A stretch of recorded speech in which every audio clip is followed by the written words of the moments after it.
여러분 안녕하세요. 나무이사 강사 김희성입니다. 자, 바로 사실 수목병리학 문제를 풀어야 되는데 수목병리학 문제를 풀기 전에 여러분들이 문제를 품에 있어서 여러분들이 고려해야 될 사항이 있어요. 뭐냐면은 문제 속에 들어가는 여러분들이 답을 찍는 걸 방해하는 그 장치들을 여기 넣는단 말이에요. 문제 속에. 나무의사 출제자분들이 그 내용들에 대해서 한번 봐보도록 하겠습니다. 자, 여러분들 일단 나무의사 시험은요. 자격증 시험이죠. 그렇죠? 자격증 시험. 그렇기 때문에 뭐 예를 들어서 뭐 임용고시라든지 아니면 또 뭐야? 행정고시라든지 그런 것들보다는 사실 훨씬 난이도가 쉽죠. 당연히 훨씬 난이도가 쉬운데 자격증 시험 중에서는 난이도가 높은 편이에요. 한 중상 정도는 된다고 생각해요. 그래도 이렇게 난이도가 높기 때문에 변별력을 주기 위한 이 나무의사 시험 문제 속 장치들이 있단 말이에요. 여러분들이 그 장치들을 알고 우리가 돌다리도 한 번씩 건드려가면서 건넌다고 하잖아요. 그쵸? 그런 식으로 해서 문제를 좀 풀어야 된다는 거예요. 실제로 문제를 풀면은 실수하는 거 한 두세 개씩은 나와요. 꼭. 그 실수 꼭 안 하기 위해서 지금 요거 좀 말씀드리려고 하는 겁니다. 어떤 식으로 요 출제자분들이 이런 장치를 넣어놓냐? 어떤 식으로 넣어놓을까? 자, 1번부터 5번까지 한번 읽어볼게요. 전체 문장 중에 글자 몇 개만 변경해서 내는 경우가 있고요. 맞는 말과 틀린 말을 교묘하게 섞어서 출제할 때도 있고요. 기존에 자주 쓰이던 용어를 아주 생소한 용어로 변경할 때도 있고요. A와 B의 설명을 A에서는 B 설명을, B에서는 A 설명을 할 때 이렇게 되는 경우도 있고, 그 다음에 기본서와 다른 교재에서의 내용을 섞어서 출제하는 경우도 있습니다. 자, 각각 어떤 예시가 있는지 한번 봐볼게요. 자, 첫 번째 전체 문장 중 글자 몇 개만 변경하는 경우. 자, 예시는 제가 수목해청에서 가져왔는데, 자, 이런 문제가 있습니다. 뇌 신경절 두 쌍이 연합되어 있다. 자, 이런 식으로 되어 있는데, 자, 여기서 뭐가 틀린 거냐면요. 요 두 쌍이 틀린 겁니다. 두 쌍이 틀리고 이게 세 쌍이 돼야 되거든요. 그래야 답이 되는 건데, 자, 사실 요렇게만 나와도 이 정도면 뭐 괜찮죠 하는데, 이게 어떤 식으로까지 나오냐면요. 뭐 예를 들어서 신경절이 아니고 신경구, 아니면 뭐 신경환, 뭐 이런 식으로 나온다는 거예요. 뭐 한 글자씩 바꾸나, 한 글자씩. 한 글자씩 바꿔가지고 이걸 틀리다고 내는 경우들이 있으니까 이것 때문에 되게 수험생분들이 화를 많이 내셨었어요. 왜 이렇게 내냐 문제를. 근데 어쨌든 이런 식으로 문제를 내기도 하고요. 지금 요거는 그나마 한 글자 바꾼 거 중에 쉬운 질문이에요. 쉬운 질문. 자, 두 번째. 맞는 말과 틀린 말을 교묘하게 섞어서 출제하는 경우가 있습니다. 이것도 굉장히 어려운데, 자, 이것도 마찬가지 수목해충학 문제. 다 수목해충학 문제인데 왜 그러냐면 수목해충학 이번에 어려웠었잖아요. 어려웠으니까 이런 장치들을 많이 넣었으니까 어려운 거겠죠. 그쵸? 자, 수목해충학 34번 문제고 내분비계 설명에 대한 문제입니다. 자, 3번. 앞가슴샘은 유충과 성충에서 탈피 호르몬을 분비하는 내분비 기관이다. 자, 앞가슴샘은요, 여러분들 탈피 호르몬을 분비하는 내분비 기관은 맞아요. 근데 여기서 뭐가 틀렸냐면은 요 성충이란 말이 틀렸습니다. 자, 우리가 보통 탈피는 언제 이루어지잖아요. 탈피는 우리가 곤충의 생활사는 그냥 크게 적으면은 아주 대략적으로만 적으면은 R이었다가 그 다음에 유충이었다가 그 다음에 번데기 과정을 거치는 것도 있지만 번데기 과정을 안 거치는 경우 같은 경우에는 바로 이제 성충으로 넘어가게 되죠. 그쵸? 이런 식으로 넘어가게 되는데 탈피를 언제 합니까? 탈피를 유충에서 하죠. 유충에서 탈피를 한단 말이에요. 그쵸? 유충에서 탈피를 하기 때문에 유충에서는 이 앞가슴샘이 굉장히 활발하게 작용을 하게 됩니다. 탈피 호르몬을 많이 분비해서 탈피를 하게끔 하는데 성충에서는 이게 없어져요. 퇴화돼 버립니다. 그 성충에서는 없어져 버리기 때문에 지금 이 성충이 틀린 거예요. 그래서 보시면은 지금 문제 중에서 여기까지는 다 맞는 문장인데 중간에 이렇게 하나 딱 껴놓는단 말이에요. 이게 은근히 어렵다니까요, 여러분들. 자, 그 다음에 밑에 한번 봐볼게요. 마찬가지로 수목해충학 문제고 딱정벌레목의 다시가목에는 하늘속과 풍뎅이과 딱정벌레과가 포함된다. 자, 여러분들도 잘 아시다시피 곤충목 중에서 가장 큰 분류군이 뭐냐면은 딱정벌레목이에요. 딱정벌레목이 대부분의 곤충이 딱정벌레목에 속해 있어요. 딱정벌레에 속해 있어요. 그렇기 때문에 딱정벌레목 같은 경우에는 이렇게만 쓸게요. 또 세부적으로 분화가 됩니다. 세부적으로 분화가 되는데 가장 먼저 원시 딱정벌레목이라는 녀석이 있어요. 원시 딱정벌레목. 이건 그냥 넘기겠습니다. 자, 그리고 딱정벌레목이 먹이를 어떤 것으로 하느냐에 따라서 세 가지로 나뉘게 되거든요. 첫 번째가 균을 먹는 녀석들. 식균아목이라고 합니다. 식균아목. 그 다음에 포식성인 딱정벌레들 이런 녀석들은 우리가 육식 이렇게 해가지고 식육아목이라고 해요. 그 다음에 잡식성으로 다 먹는 애들 이런 애들을 다식 암흑이라고 합니다. 지금 여기서 물어본 게 뭐예요? 요 다식 암흑이에요. 다식 암흑. 요 다식 암흑인데 대다수 이 딱정벌레 목 중에서도 대부분이 이 다식 암흑에 들어가 있어요. 대표적으로 누가 있냐면은 이런 하늘소, 아니 뭐 장수풍뎅이, 사슴벌레 이런 거, 뭐 풍뎅이 이런 녀석들. 근데 뭐가 아니냐면은 이 딱정벌레과가 아닙니다. 딱정벌레는 어디에 속한 녀석이냐면은 식육 암흑에 속한 녀석이에요. 여러분들 어렵죠? 어렵죠? 이게 다 맞게 낸다니까 여기까지. 이렇게 다 맞게 냈다가 하나만 이렇게 페이크를 주는 거예요. 얼마나 힘들겠습니까? 그쵸? 자, 어쨌든 이런 식으로 내기도 한다. 그러니까 우리가 이렇게 여기서 만약에 주어졌어. 이 문장을 딱 읽었어. 오케이. 다시가 뭐 하늘소가 맞지? 풍뎅이가 맞지? 이 문장 웬만하면 맞겠네라고 하는데 마지막에 틀린 거 하나 준다는 거예요. 줄 수 있다는 거예요. 그러니까 여러분들 마지막까지 잘 보시고 시험 문제 푸셔야 돼요. 자, 그 다음에 이 부분이 가장 어렵죠. 사실 저는 이런 부분이 가장 어려운 것 같아요. 기존에 자주 쓰이던 용어들을 아예 바꿔가지고 변경시켜버리는 경우. 자, 수목생리학에 이런 문제가 나왔었는데 52번. 줄기의 2차 생장에 대한 그런 문제였습니다. 자, 만재는 조제보다 치밀하고 단단하며 비중이 높다라고 합니다. 자, 여러분들 기본서, 수목생리학 기본서 보였죠? 이거 이경준 교수님이 쓰신 이 수목생리학이잖아요. 그쵸? 여기에 보시면 만재란 말과 조제란 말이 나오지 않습니다. 기본서에도. 근데 출제자분이 만재와 조제라는 말을 쓰신 거예요. 그럼 우리가 이걸 어떻게 알 수 있을까? 만재랑 조제는. 자, 여러분들 제가 여기서 좀 말씀을 드리겠습니다. 제 말에 이제 좀 따라 주실 분들께서는 이런 단어 있잖아요. 이런 생소한 용어들을 따로 암기하시지 마세요. 따로 암기하시지 말고 이런 용어 같은 경우에는 시험장에서 문장 앞뒤를 보고 그리고 문제를 보면서 우리가 추측을 해내는 겁니다. 추측을 하시는 게 훨씬 더 나아요. 이런 거 생소한 용어들 공부하실 시간에 그냥 여러분들 그 핵심 내용들 공부하시는 게 훨씬 더 여러분들한테 효율적이니까 굳이 이런 것까지 공부하시지 마시고 이런 게 만약에 나오면은 그 문제에서 추측을 해서 푸시면 됩니다. 자, 예를 들어서 지금 보시면은 이렇게 치밀하고 단단한 비중이 높다라고 하는데 지금 이 문제는 무슨 문제냐면은 목재에 대한 문제입니다. 목재. 우리가 나무가 이렇게 서 있잖아요. 그쵸? 나무 이렇게 서 있는데 나무가 서 있을 때는 이 나무의 요 대를 뭐라고 해요? 이거를 수간 혹은 줄기라고 하죠. 그쵸? 줄기라고 합니다. 근데 이걸 자르면 뭐가 돼요? 자르면 목재가 돼버려요. 목재. 딱 자르면 바로 우리 인간이 사용하고 있는 목재가 됩니다. 목재. 그래서 이 목재에 대한 얘기를 좀 해볼게요. 자, 나무를 이렇게 잘랐어요. 나무 자르면 이 나무 목재에 뭐 있어요? 이렇게 줄무늬 있죠. 등고선처럼. 이게 뭡니까 여러분들? 나이테. 많은 분들이 나이테라고 알고 있는 것들인데 우리가 나무의사를 배우면 이제 나이테란 말은 안 나오죠. 그죠? 나이테란 말은 안 나오고 지금 여기서 제가 주황색으로 그린 요 선을 뭐라고 했었죠? 추제라고 합니다. 추제. 가을과 겨울에 만들어진 추제라고 하고 자, 그 다음에 그 나머지 부분들 이렇게 넓은 부분을 뭐라고 하죠? 넓은 부분. 당연히 춘제라고 하겠죠. 춘제. 춘제는 생장이 왕성할 때 봄이나 여름. 봄이나 여름에 만들어지는 거고 이 추제 같은 경우에는 가을이나 휴명기, 겨울에 만들어지는 그런 목재를 얘기를 하는 거예요. 그쵸? 그쵸? 그쵸? 자, 여러분들 근데 보시면은 줄기의 2차 생장 문제입니다. 줄기의 2차 생장 문제는 사실 거의 이런 것들 물어본다는 거예요. 그리고 우리가 줄기 2차 생장에서 뭐 볼만한 것들 뭐 있습니까? 형성층 또는 춘제와 추제. 사실 요거밖에 거의 없단 말이에요. 그러니까 만재와 조제가 춘제와 추제를 얘기하는 거겠구나. 그리고 여러분들 이 만자랑 조자 보시면은 우리가 조자 뭐예요?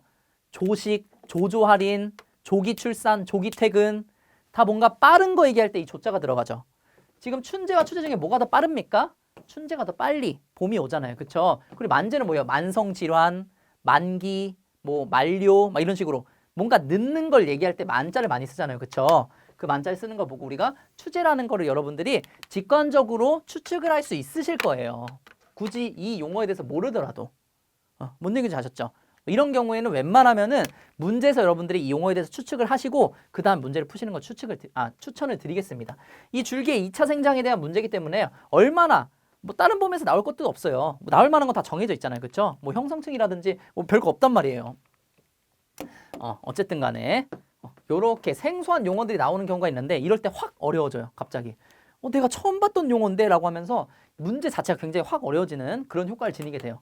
그래서 이렇게 바꿀 때가 많고 자, 또 A와 B의 설명을 반대로 변경하는 질문들이 나올 수가 있습니다. 수목생리학 문제였고요. 대기오염 물질 대한 설명으로 옳은 것을 찾는 문제였어요. 자, 정답은 일단 4번입니다. 4번인데 보시면 2, 3, 4번 보시면은 오존은 해면 조직에, 폐는 책상 조직에 가시적인 피해를 입힌다.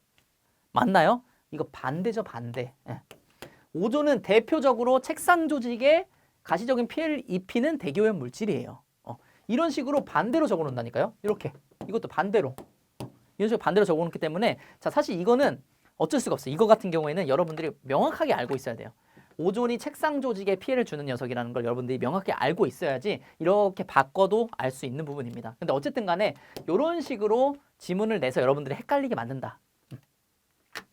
자, 그 다음에 이번에 해충학에서 많이 나온 방법이죠. 기본서와 다른 교재의 내용을 섞어서 출제한 경우. 삼고 산림보호학에서 많이 나왔습니다. 삼고 산림보호학에서 나왔는데 자, 이런 문제들. 수목해충학 32번 문제였는데 해충 개체군의 특징에 대한 문제였습니다. 원래 우리가 원래 보통 같았으면 일반적으로 여기서 시험 문제가 나와야 되는데 여기서 아예 없어요. 이런 문장 아예 없습니다. 여기 처음부터 끝까지 1번부터 5번까지 여기에는 이런 문제가 없어요. 어디에 있냐? 삼고 산림보호학이 있어요.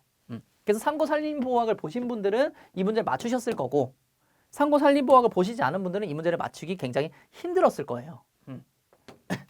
오케이. 자, 오케이.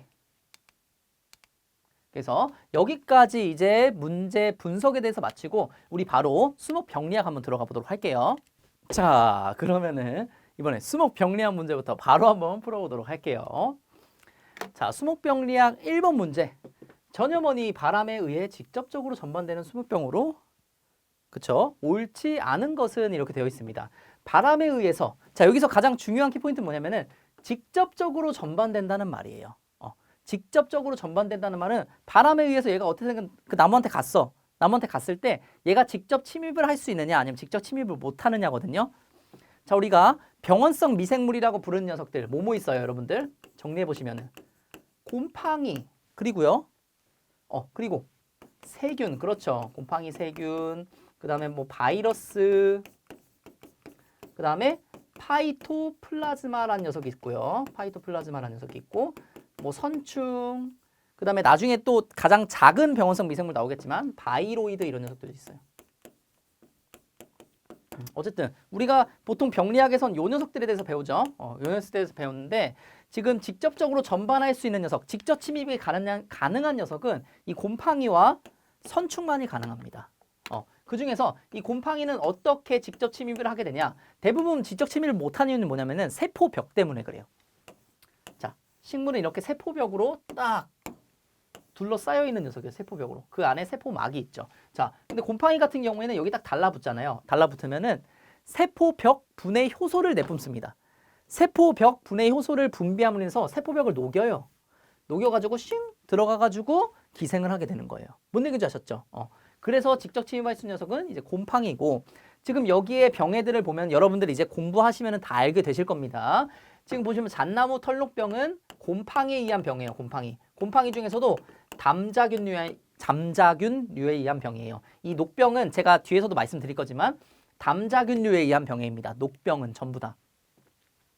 자, 그다음에 동백나무 탄저병 이것도 마찬가지로 곰팡이에 의한 병, 은행나무 잎마른병 마찬가지로 곰팡이, 사철나무 흰가루병 그렇죠. 이것도 마찬가지로 곰팡이고 자, 사과나무 불마른병 이건 뭘까요? 이거 대표적인 세균병이에요. 대표적인. 우리가 화상병이라고 불러요. 화상병. 그래서 화상 입은 것처럼 됩니다. 불 지져가지고 마른 거. 불 지져가지고 마른 것처럼 해서 불마른병이라고도 하고 아니면은 화상당한 것처럼 변했다고 해서 화상병이라고 합니다. 이렇게 변해요. 잎이 완전 새까맣게 타버린 것 같죠? 이 병이 얼마나 많은 피해를 주냐면요. 이 병에 걸리잖아요. 과수원에서. 예를 들어서 어떤 나라에서 어떤 한 지역에서 이 불마른병에 걸리면은 이 수출을 못 해요. 이 과실을 수출을 못 합니다. 몇 년 동안은. 그렇기 때문에 이 불마른병 같은 경우 우리가 예방을 굉장히 잘 해야 되는 병해 중에 하나예요. 그리고 대표적인 세균 병해 중에 하나다. 에르위니아 속 세균에 의한 병이 이 사과나무 불마른병이 되겠습니다. 정답은 5번이 될 거예요. 나머지 다 곰팡이, 얘만 세균이다. 자, 그럼 두 번째. 봄에 향나무 잎과 줄기에 형성된 노란색 또는 오렌지색 구조체에 생성되는 것은 자, 여러분들 향나무에 뭐가 생겼다라고 하면 여러분들 일단은 뭐라고 보시면 되냐면은 그냥 향나무 녹병 생각하시면 됩니다. 향나무 녹병 말고는 거의 안 나와요. 향나무에 대한 병해가 거의 안 나오니까 향나무 녹병이라고 생각하시면 됩니다. 향나무에 발생한 녹병이고 향나무에 이런 구조체가 형성이 돼요. 노란색, 오렌지색 구조체가 생성이 되는데 어떻게 형성이 되냐면은 이런 식으로 뭔가 막 젤리 같은 녀석이 이렇게 붙어 있어요. 이걸 뭐라고 하냐면요. 겨울포자라고 합니다. 우리가. 겨울포자. 겨울포자체라고도 하는데 어쨌든 겨울포자를 얘기해요. 겨울포자. 겨울포자가 이렇게 노란색 또는 오렌지색 구조를 띠고 있습니다. 자, 여러분들 그러면 겨울포자란 뭘까요? 겨울포자란.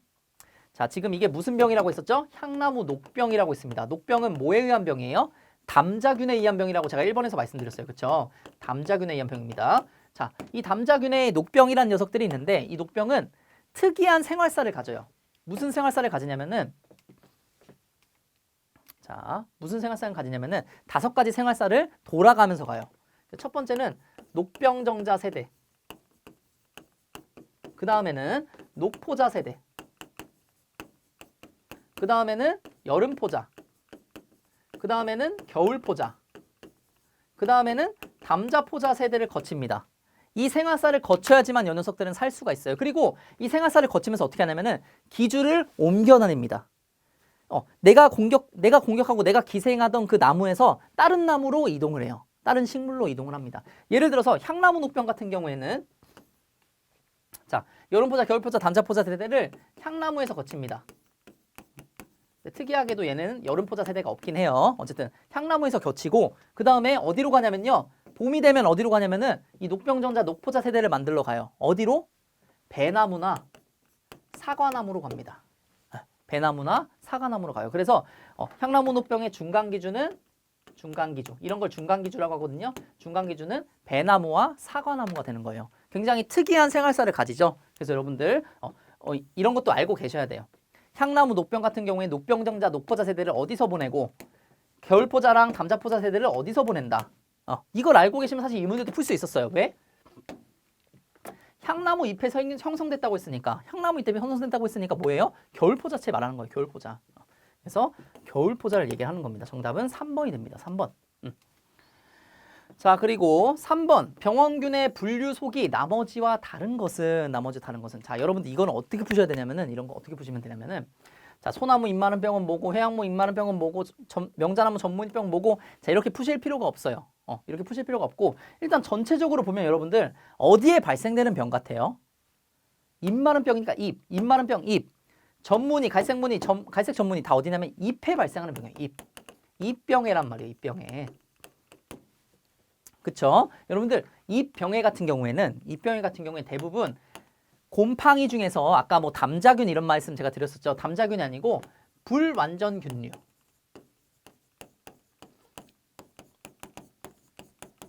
자, 잎병에는 대부분 곰팡이 중에서 불완전균류에 의한 병이 가장 많습니다. 불완전균류란 왜 불완전이라고 하냐면요. 유성세대가 없어요. 우리가 사람 같은 경우도 정자 플러스 난자가 되면은 우리 수정란이 되잖아요. 그쵸? n 플러스 n 돼서 이게 2n이잖아요. 이게 아니에요. 이게 아니고 그냥 바로바로 증식하는 거예요. 세균처럼. 세균 이렇게 있다가 그냥 반갈해가지고 여기 생기고 여기 생기잖아요. 그쵸? 이런 식으로 무성세대만이 밝혀진 곰팡이를 우리는 불완전균류라고 합니다. 자, 어쨌든 간에 이 잎병에는 불완전균류에 의한 병해가 가장 많아요. 그리고 이 불완전균류 중에서도 딱 보면 누가 나와야 되냐면요. 여러분들 세르코스포라 속이라고 있어요. 세르코스포라 속이 있습니다. 세르코스포라 속에 이 불완전균류 병해가 가장 많아요.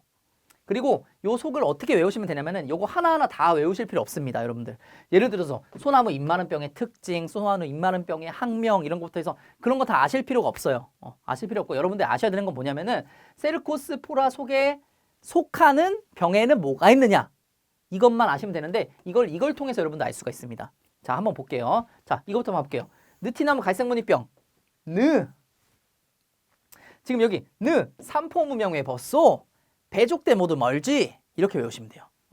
좀 이상하죠? 이상하지만 이거 외우시면은 엄청나게 도움됩니다. 나중에 진짜로 삼포무명의 벗소 배족대 모두 멀지 이렇게까지 알고 계시면 돼요. 그래서 느티나무 갈색무늬병 이거 치트키예요. 치트키 거의. 자, 배롱나무 갈색 전무늬병 있을까요? 는 산포무명의 벗소, 배족대, 배 있네요. 그 다음에 소나무 입마름병 있을까요? 는 산포무명의 벗소, 소나무 입마름병 있죠?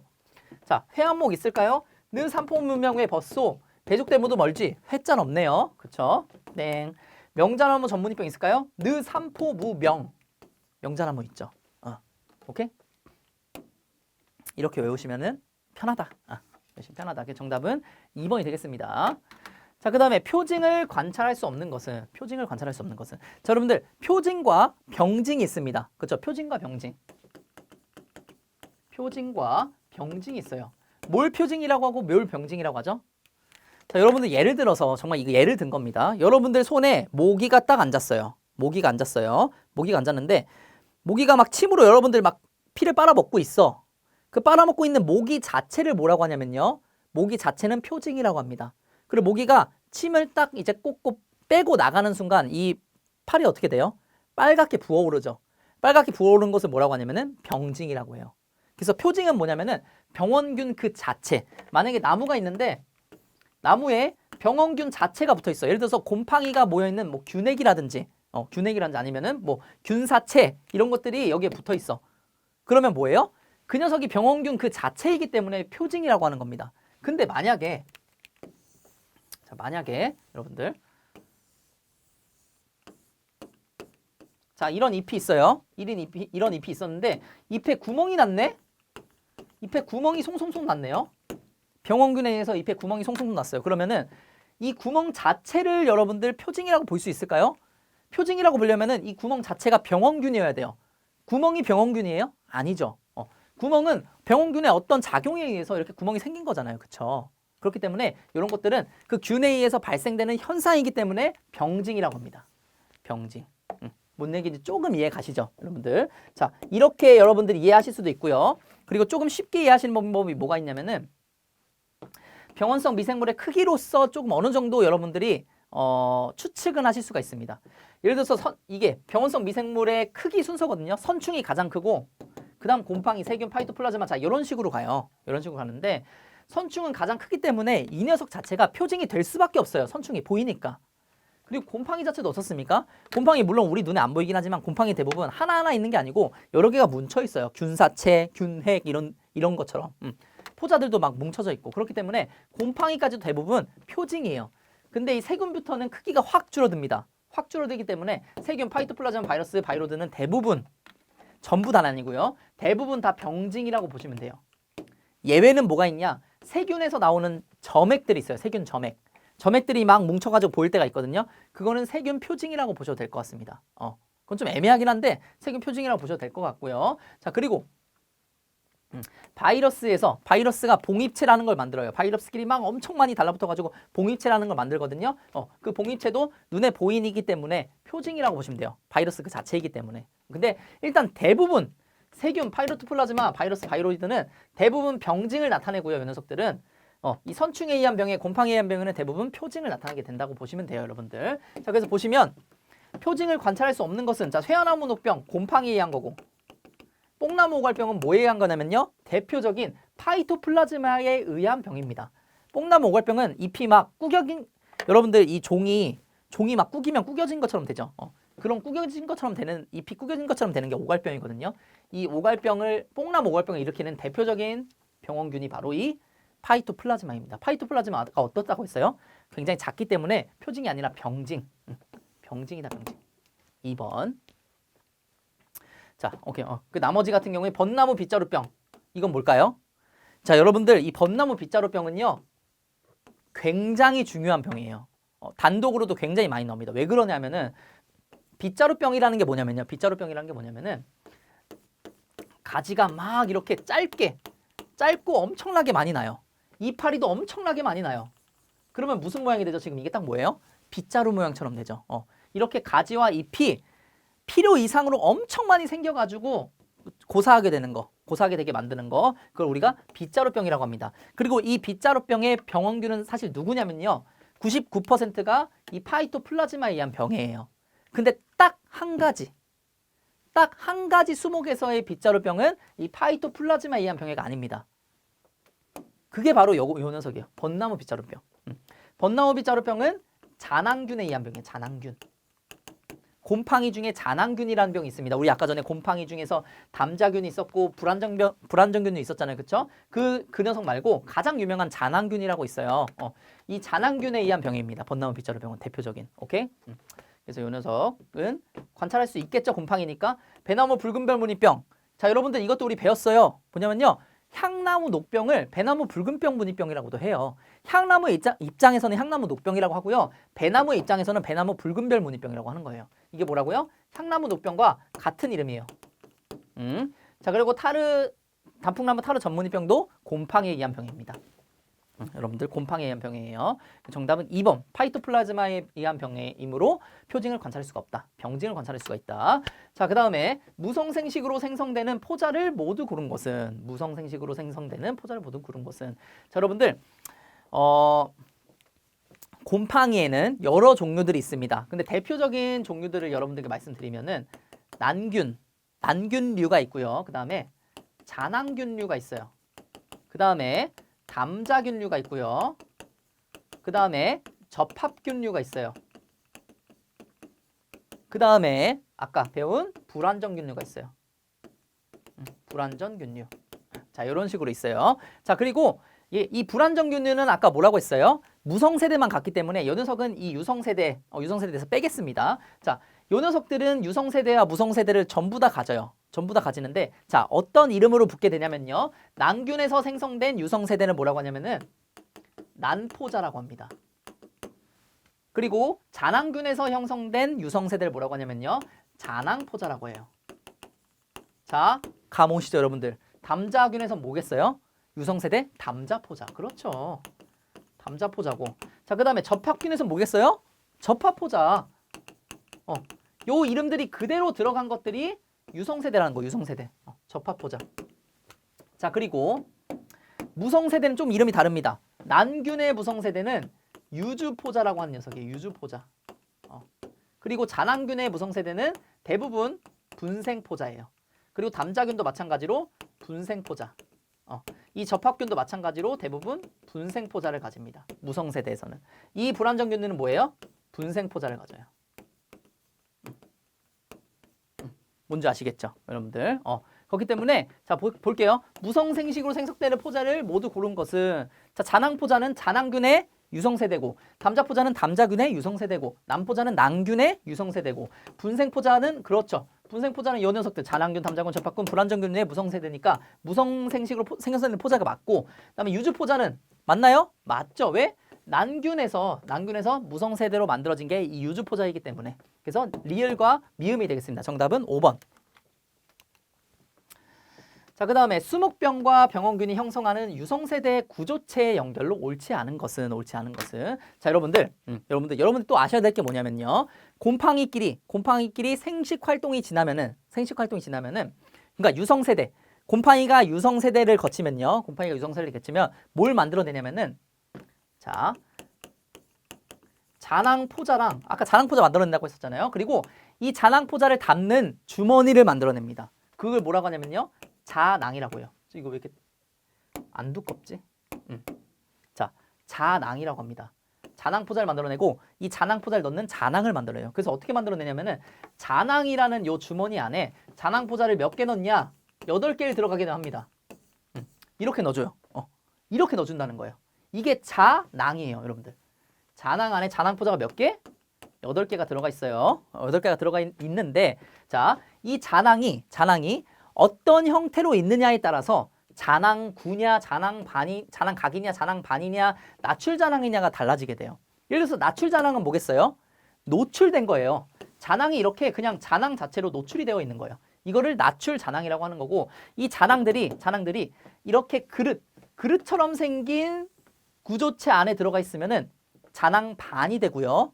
그리고 요 녀석들이 이렇게 호리병처럼 생긴 데 안에 들어가 있으면은 잔항각이 되고요. 그 다음에 요 녀석들이 동그란 주머니 안에 들어가 있으면은 잔항구가 되는 거예요. 뭔지 아시겠죠? 잔항의 형태, 유성세대 이걸 구조체라고 합니다. 유성세대 구조체, 잔항반, 잔항각, 잔항구 이런 거를 유성세대 구조체라고 하는데 각각 병마다 각각 형성하는 이런 구조체들이 달라요. 이런 구조체들을 알아야 되는 이유가 뭘까요?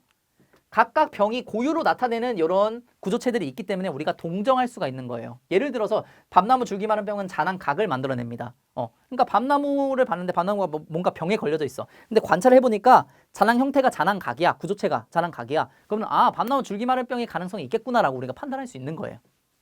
자, 어쨌든 간에 자 보시면은 이거는 여러분들 어쩔 수가 없어요. 암기를 하셔야 됩니다. 교재를 암기를 하셔야 되는데 밤나무 줄기 마른 병 잔황각 맞고요. 벚나무 빗자루병 대표적으로 나출잔황 맞고 단풍나무 흰가루병도 잔황구를 만들어냅니다.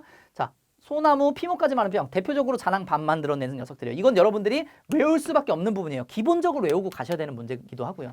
자, 대신 이 밤나무 잉크병이 아니다. 밤나무 잉크병은 아까 난균에 의한 병이에요. 난균. 난균에 의한 병이기 때문에 이런 게 없어요. 이런 게 없다. 잔황균이 아니니까. 오케이. 자, 그 다음에 수목병원성 곰팡이에 관한 설명으로 옳지 않은 것은 곰팡이에 관한 설명으로 옳지 않은 것. 자, 빗자루병을 일으킬 수 있다. 맞나요? 맞죠? 원래 빗자루병은 파이토플라즈마가 거의 다 일으키는데 딱 하나.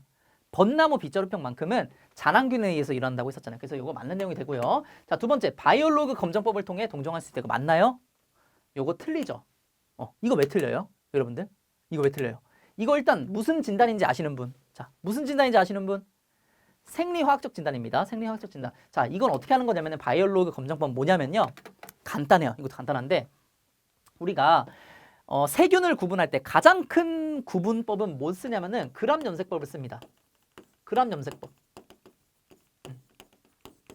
그래서 시약을 뿌려가지고 뭐 어떤 얘는 보라색으로 어떤 얘는 분홍색으로 막 이렇게 염색시켜가지고 염색되는 거에 따라서 어떤 녀석들은 양성, 그람 양성균이라고 하죠. 그러죠. 그래, 양성. 어떤 녀석들은 음성균이라고 합니다. 그쵸? 어떤 녀석 음성균이라고 하는데 자, 양성균에도 여러 가지가 있을 거고 음성균에도 여러 가지가 있을 거 아니에요. 그쵸? 이거는 그러면 우리가 어떻게 세부적으로 동정을 해낼 것이냐. 이런 것 같은 경우는 무조건 이걸 쓰는 건 아니지만 이 바이올로그 검정법을 통해서 알아낼 수가 있습니다. 세균에 대해서 동정을 알아낼 수가 있어요. 자, 어떻게 알아내냐면은 자, 여러분들도 여러분 뭐 인간이라 그렇긴 하지만 여러분들 좋아하는 음식이 있죠. 여러분들 좋아하는 음식이 있죠. 세균도 마찬가지예요. 세균의 종류에 따라서 요 녀석들이 좋아하는 음식의 종류가 달라집니다. 그래서 음식을 약 95개 종류를 줘요. 95개 종류를 딱 떨궈줍니다. 딱 떨궈줘요. 그 다음에 여기서 어떤 녀석은 94번째 음식을 먹고 어떤 녀석들은 뭐 36번째 음식을 먹었어요. 그러면은 94번째 음식 먹는 녀석이 어떤 세균이니까 너 이 세균이겠구나. 또는 36번째 너는 음식을 먹는 녀석이 어떤 세균이었으니까 너는 어떤 세균이겠구나 라고 우리가 동정을 할 수가 있는 겁니다. 자, 이런 식으로 동정을 하는 거고 지금 이렇게 음식이라고 제가 표현을 했지만 사실 음식이 아니고 조금 더 유식한 말로 쓰자면은 탄소원입니다. 탄소원. 어떤 탄소원을 얘가 이용을 하느냐를 따라서 어떤 세균인지 동정을 하는 방법. 그게 바로 바이올로그 검정법이 됩니다. 즉 이거는 어디에서 쓰이는 방법이에요? 세균에서 쓰이는 방법이라고요. 곰팡이가 아니라 뭐라고요? 세균. 그래서 이게 틀린 답이 되는 거예요. 오케이? 자, 3번 한번 읽어볼게요. 원래 기사 시험은 정답만 보고 가요. 제 기사 강의를 들어보신 분들은 아실 거예요. 저는 무조건 정답만 보고 갑니다. 왜냐하면 딴 거 볼 필요가 없거든요. 딴 건 볼 필요가 아예 없어요. 기사 시험은 무조건 기출문제에서 거의 그대로 나오기 때문에 이 기출 문제만 보시면 됩니다. 근데 나무위산 아니라고요. 나무위산 여러분들 이 내용들 다 알고 계셔야 돼. 뭔 얘기인지 알겠죠? 그래서 다 보고 있는 거예요, 지금. 자, 3번. 기공과 피목을 통해 식물체 내부로 진입할 수 있다. 우리가 기공은 여러분 잘 아시죠? 잎 뒷면에 이 공기가 들락날락 할 수 있는 통로. 기공이잖아요, 기공. 그쵸? 그 다음 피목은 뭘까요? 여러분도 혹시 벚나무 같은 데 보시면은 약간 이런 식으로 생겨가지고 뭐 숲에 보시면 약간 여러분 조리퐁 아시죠? 조리퐁 모양처럼 막 이렇게 생긴 게 막 이렇게 있어요. 작게 보시면은, 자세히 보시면은. 그게 뭐냐면 피목이에요, 피목. 줄기의 숨구멍이라 보시면 돼요. 줄기의 숨구멍. 자, 근데 어쨌든 구멍이기 때문에 자연 개구부라고 합니다. 이런 녀석들을. 자연적으로 뚫려 있는 구멍이라고 하는데 그 구멍들을 통해서 곰팡이라든지 세균이라든지 이런 병원성 미세물이 들락날락 할 수 있어요. 그래서 이것도 맞는 얘기가 되는 거고. 그 다음에 휴면 월동 구조체인 균핵과 후벽포자는 전염원이 될 수가 있다. 일단 우리가 여러분들 곰팡이는 영양기관과 생식기관이 있습니다. 영양기관과 생식기관이 있어요. 우리가 아까 포자 하던 거는 생식기관이에요. 곰팡이의 생식기관은 포자고, 자, 그 다음에 영양기관인데 영양기관은 식물체에 달라붙어서 기생을 해서 영양분을 흡수하는 녀석들. 이런 녀석들 뭐라고 하냐면 우리가 균사라고 합니다. 균사. 그리고 이 균사가 모이면 균사체라고 하고요. 그리고 이 균사체들이 또 모여가지고 약간 딱딱해질 정도로 모이면은 이걸 뭐라고 하냐면은 균핵이라고 해요. 균핵은 딱딱하고 굉장히 방어력이 굉장히 좋은 거예요. 한마디로. 방어력이 좋기 때문에 요 녀석으로 휴면을 하기도 하고 월동을 하기도 합니다. 그리고 나서 균핵이 그냥 휴면하고 월동하고 끝날까요? 이게 사라져 버릴 거 아니죠. 이게 그 다음에 날씨가 좋아지면은 다시 요 녀석들이 가해를 한다는 거예요. 다시 가해를. 다시 기생을 하면서 식물을 가해한다는 겁니다. 그래서 전염원이 될 수 있죠. 전염이 될 수 있는 거고. 자, 그 다음에 탄저병을 일으키는 콜렉토트리쿰 속은 강모를 형성하기도 한다. 강모는 약간 딱딱한 털 같은 걸 얘기하는 건데 콜렉토트리쿰 속의 대표적인 특징 중에 하나가 이 강모를 형성하는 거예요. 그래서 이것도 맞는 질문이 되는 겁니다. 어쨌든 우리가 이것만 보면 바로 알 수가 있었죠. 정답 2번이죠. 자, 그 다음 8번. 병의 진단에 사용하는 코우의 원칙에 관한 설명으로 옳지 않은 것은. 자, 코우는요, 세균학의 아버지예요. 세균학의 아버지. 굉장히 유명하신 분인데 이 코우의 원칙이 뭐냐면요. 코우의 원칙이 뭐냐면은 병을 규명할 때 쓰는 원칙이에요. 병을 규명할 때 쓰는 원칙. 예를 들어서 자, 어떤 나무를 제가 키우고 있었어요. 나무를 키우고 있었는데 뭔가 막 병이 발생을 했네요. 나무에 병이 좀 발생을 한 것 같아. 병이 발생을 한 것 같아. 그래서 보니까 뭐 이상한 곰팡이 같은 게 발견이 되네요. 그 곰팡이를 또 증식을 합니다. 병원체에 보니까 병원체가 있었고 그거를 증식을 해요. 증식을 해가지고 요거를 이 나무랑 똑같은 종의 나무에다가 다시 접종을 합니다. 다시 접종을 해서 이게 다시 병에 걸리면은 그 병은 얘에 의한 병이다 라는 원칙이에요. 이렇게 4가지 원칙을 다 수행할 수 있는 병만이 그 병에 의해서 이 병이 생긴 거라고 규명할 수 있다는 거예요. 뭔 얘기인지 아셨죠? 그 4가지가 뭐냐면 첫 번째, 지금 방금 말씀드렸죠. 병원체는 반드시 병든 부위에 있어야 돼요. 병든 부위에 병원체가 없으면은 그거는 이 병에 의해서 할 수 없다라고 규명을 한 거예요. 그 병에 의해서 코의 원칙에 의하면은 그 병원균에 의해서 그 병이 발생했다 수 없다고 보는 거죠. 그 병원균이 없다면. 자, 그리고 두 번째는 병반에서 분리한 병원체는 순수 배양이 가능해야 됩니다. 순수 배양을 해서 증식까지 가능을 해야 되고, 자, 순수 분리된 병원체를 동종 수목에 접종했을 때, 똑같은 종류의 수목에 접종했을 때 동일한 병징이 나타나야 되고, 그리고 그 병징이 재현된 감염 조직에서 병원체와 똑같은 것이 또 나와야 된다는 거예요. 그래야지만 이 병원균에 의해서 이 병이 발생을 했구나라고 규명을 할 수 있다는 거예요. 다만 요 두 번째는 틀렸죠. 재분리한 병원체 유성 생식이 확인되어야 된다. 이런 거는 코우의 원칙에 들어가 있지 않은 내용입니다. 코우의 원칙은 사실 간단하고 시험 문제도 어느 정도 비중 있게 나오는 부분이기 때문에 이런 거 나오면 굉장히 좋죠. 점수 받기 굉장히 좋은 부분입니다. 자, 다음 병원체와 제시된 병명의 연결이 모두 옳은 것은, 자 보자. 선충에 의한 거, 세균에 의한 거, 곰팡이에 의한 거, 이런 거를 찾으라는 거예요. 지금 잔황포자는 뭐예요? 곰팡이고, 뽕나무 자주날개무늬병 여러분들이 배우실 겁니다. 공부하실 텐데 이거 곰팡이에 의한 병이에요. 곰팡이에 의한 뿌리병이에요. 자, 그다음 감귤궤양병, 이건 뭘까요? 궤양 같은 거 생기면 대부분 뭐냐면요, 세균이에요. 세균. 소나무 혹병은, 자, 여러분들 소나무 혹병도 뿌리에 혹이 생긴 거고요. 금두 안종병도 뿌리에 혹이 생긴 거거든요. 근데 왜 이렇게 이름이 다를까요? 이름을 달리 표기하게 되는데, 자, 소나무 혹병이라고 표기해야 되면 여러분들 곰팡이입니다. 근데 근두 안종병이라고 표기하게 되면 뭐냐면은 이건 세균에 의한 병이에요. 오케이?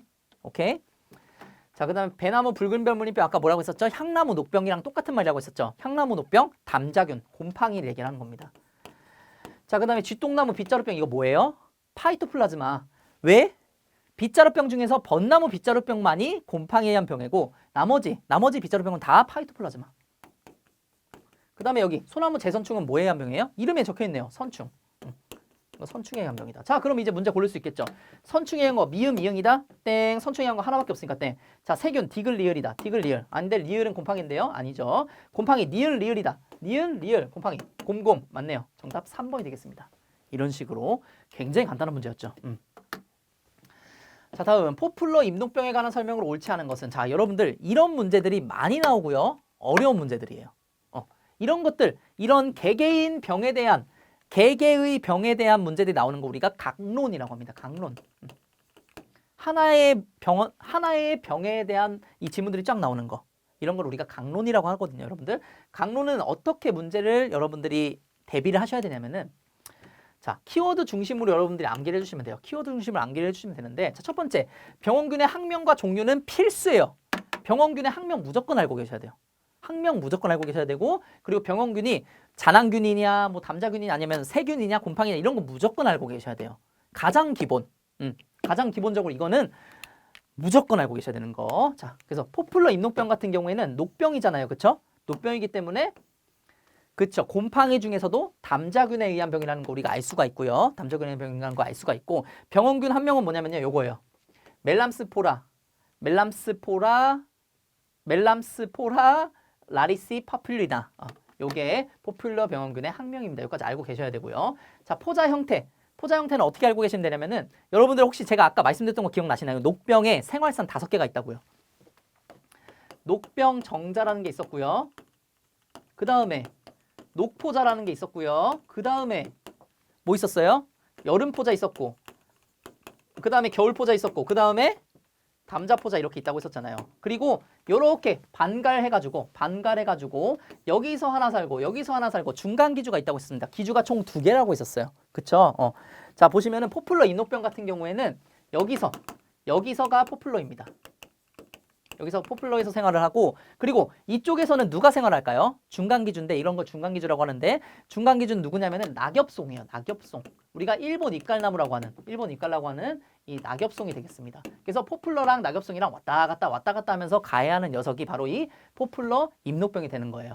자, 그 다음에 기주, 중간기주 방금 아셨죠? 기주는 포플러, 중간기주는 낙엽송이 되는 거고요. 자, 그 다음에 해당 병에만의 고유의 특징 뭐가 있냐면요. 이 포플러 잎녹병 같은 경우에는 예전에 포플러 잎녹병 때문에 우리가 포플러가 굉장히 속성수예요, 여러분들. 속성수. 굉장히 빨리 자란 나무란 말이에요. 그래서 예전에 우리가 대한민국에 민둥산 같은 것도 많았을 때 포플러로 막 조림을 했단 말이에요. 오동나무, 포플러 이런 걸로 막 조림을 했었단 말이에요. 그쵸? 근데 오동나무 빗자루병으로 완전히 아작이 나버리고, 포플러는 포플러 잎녹병 때문에 아작이 난 거예요. 그래서 없어져 버린 거예요. 그래서 포플러 잎녹병을 막기 위해서 뭘 만들었냐, 우리나라에서 저항성 클론을 만들었습니다. 그래서 이태리 포플러 2호를 만들었는데 이게 성공했어요. 포플러 잎녹병에 강하더라고요. 저항성인 이 이태리 포플러를 클론을 만들어냈습니다. 요런 특징을 하나 가지고 있어요. 요런 특징을 가지고 있고, 또 뭐가 있을까요? 요런 특징만 알고 계시면 되겠네요, 여러분들. 그럼 문제 다 푸실 수가 있습니다. 자, 중간기주로 일본 잎갈나무 등이 알려져 있다. 맞죠? 중간기준 무조건 알고 계셔야 돼. 요거.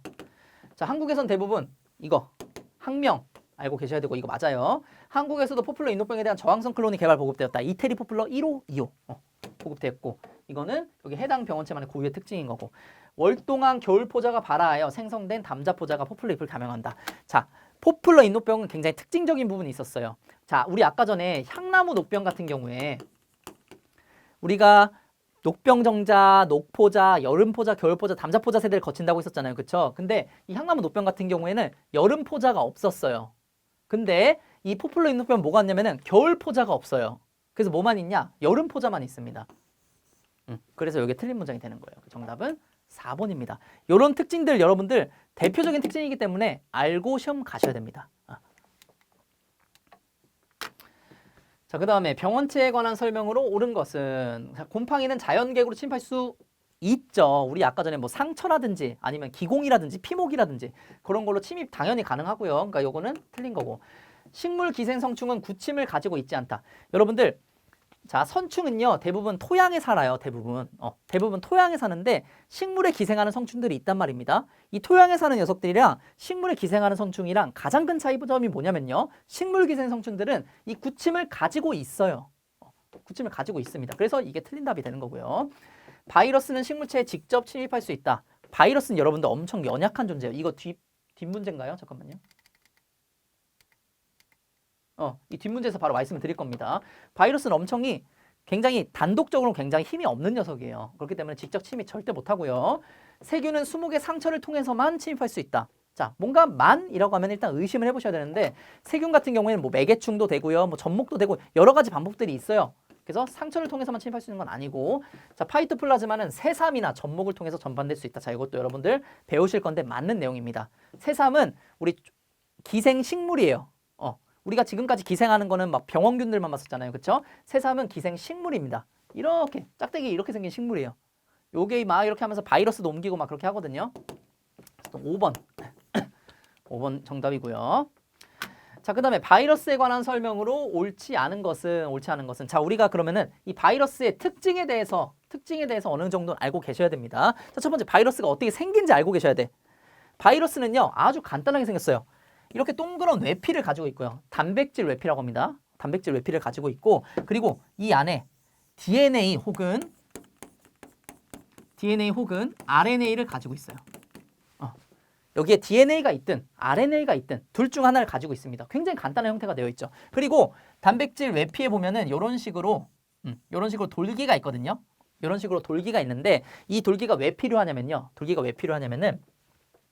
이 바이러스가 예를 들어서 우리 세포로 들어온다고 볼게요. 세포로 들어오려면 어떻게 들어와야 되냐면은 자, 우리가 세포가 이렇게 있습니다. 세포막이 있다고 볼게요. 세포막. 세포막은요, 여러분들 이렇게 그냥 생긴 것처럼 보여도 이 더 자세히 보시면 뭐가 있냐면요. 더 자세히 보시면은 막단백질이라고 해가지고 여기 단백질들이 막 이렇게 붙어 있어요. 이렇게 막 붙어 있어요. 이렇게 붙어 있고 이 중에 하나가 뭐냐면은 뭐 이런 식으로 해가지고 수용체 단백질이 있습니다. 수용체 단백질. 이런 것들이 이제 수용하는 단백질인데 원래는 이 녀석이 들어오라고 수용한 건 아닌데 이 녀석이랑 아구가 딱 맞는 거예요. 어쩌다 보니까 이 녀석이 딱 여기 끼니까 여기 딱 맞는 거죠. 이렇게 네모나게. 이러면 큰일 나는 겁니다. 이렇게 딱 수용체랑 맞으면 그때부터는 바이러스가 전염을 할 수 있어요. 그럼 바이러스가 이 DNA랑 RNA를 쏙 안으로 집어넣습니다. 그래서 DNA랑 RNA를 막 복제를 해요. 그리고 또 뭐를 이용하냐면은 리보솜이라는 세포 소기관을 이용합니다. 남의 세포 소기관을 이용하는 거예요. 리보솜은 단백질을 합성하는 기구거든요. 그렇기 때문에 자기 이 단백질을 합성하는 거예요. 남의 거를 이용해가지고. 뭔지 아시겠죠? 이런 특징을 가지고 있어요. 그렇기 때문에 이 바이러스는 자기 혼자서 뭐 아무것도 물질 대사도 못하고 아무것도 못하는데 남의 거를 이용해서 물질 대사한다든지 증식을 한다든지 이런 거를 가능하게 하고요. 자, 그 다음에 이렇게 맞는 자기의 수용체가 맞는 녀석한테만 이 녀석이 전염을 할 수가 있어요. 감염을 시킬 수가 있어요.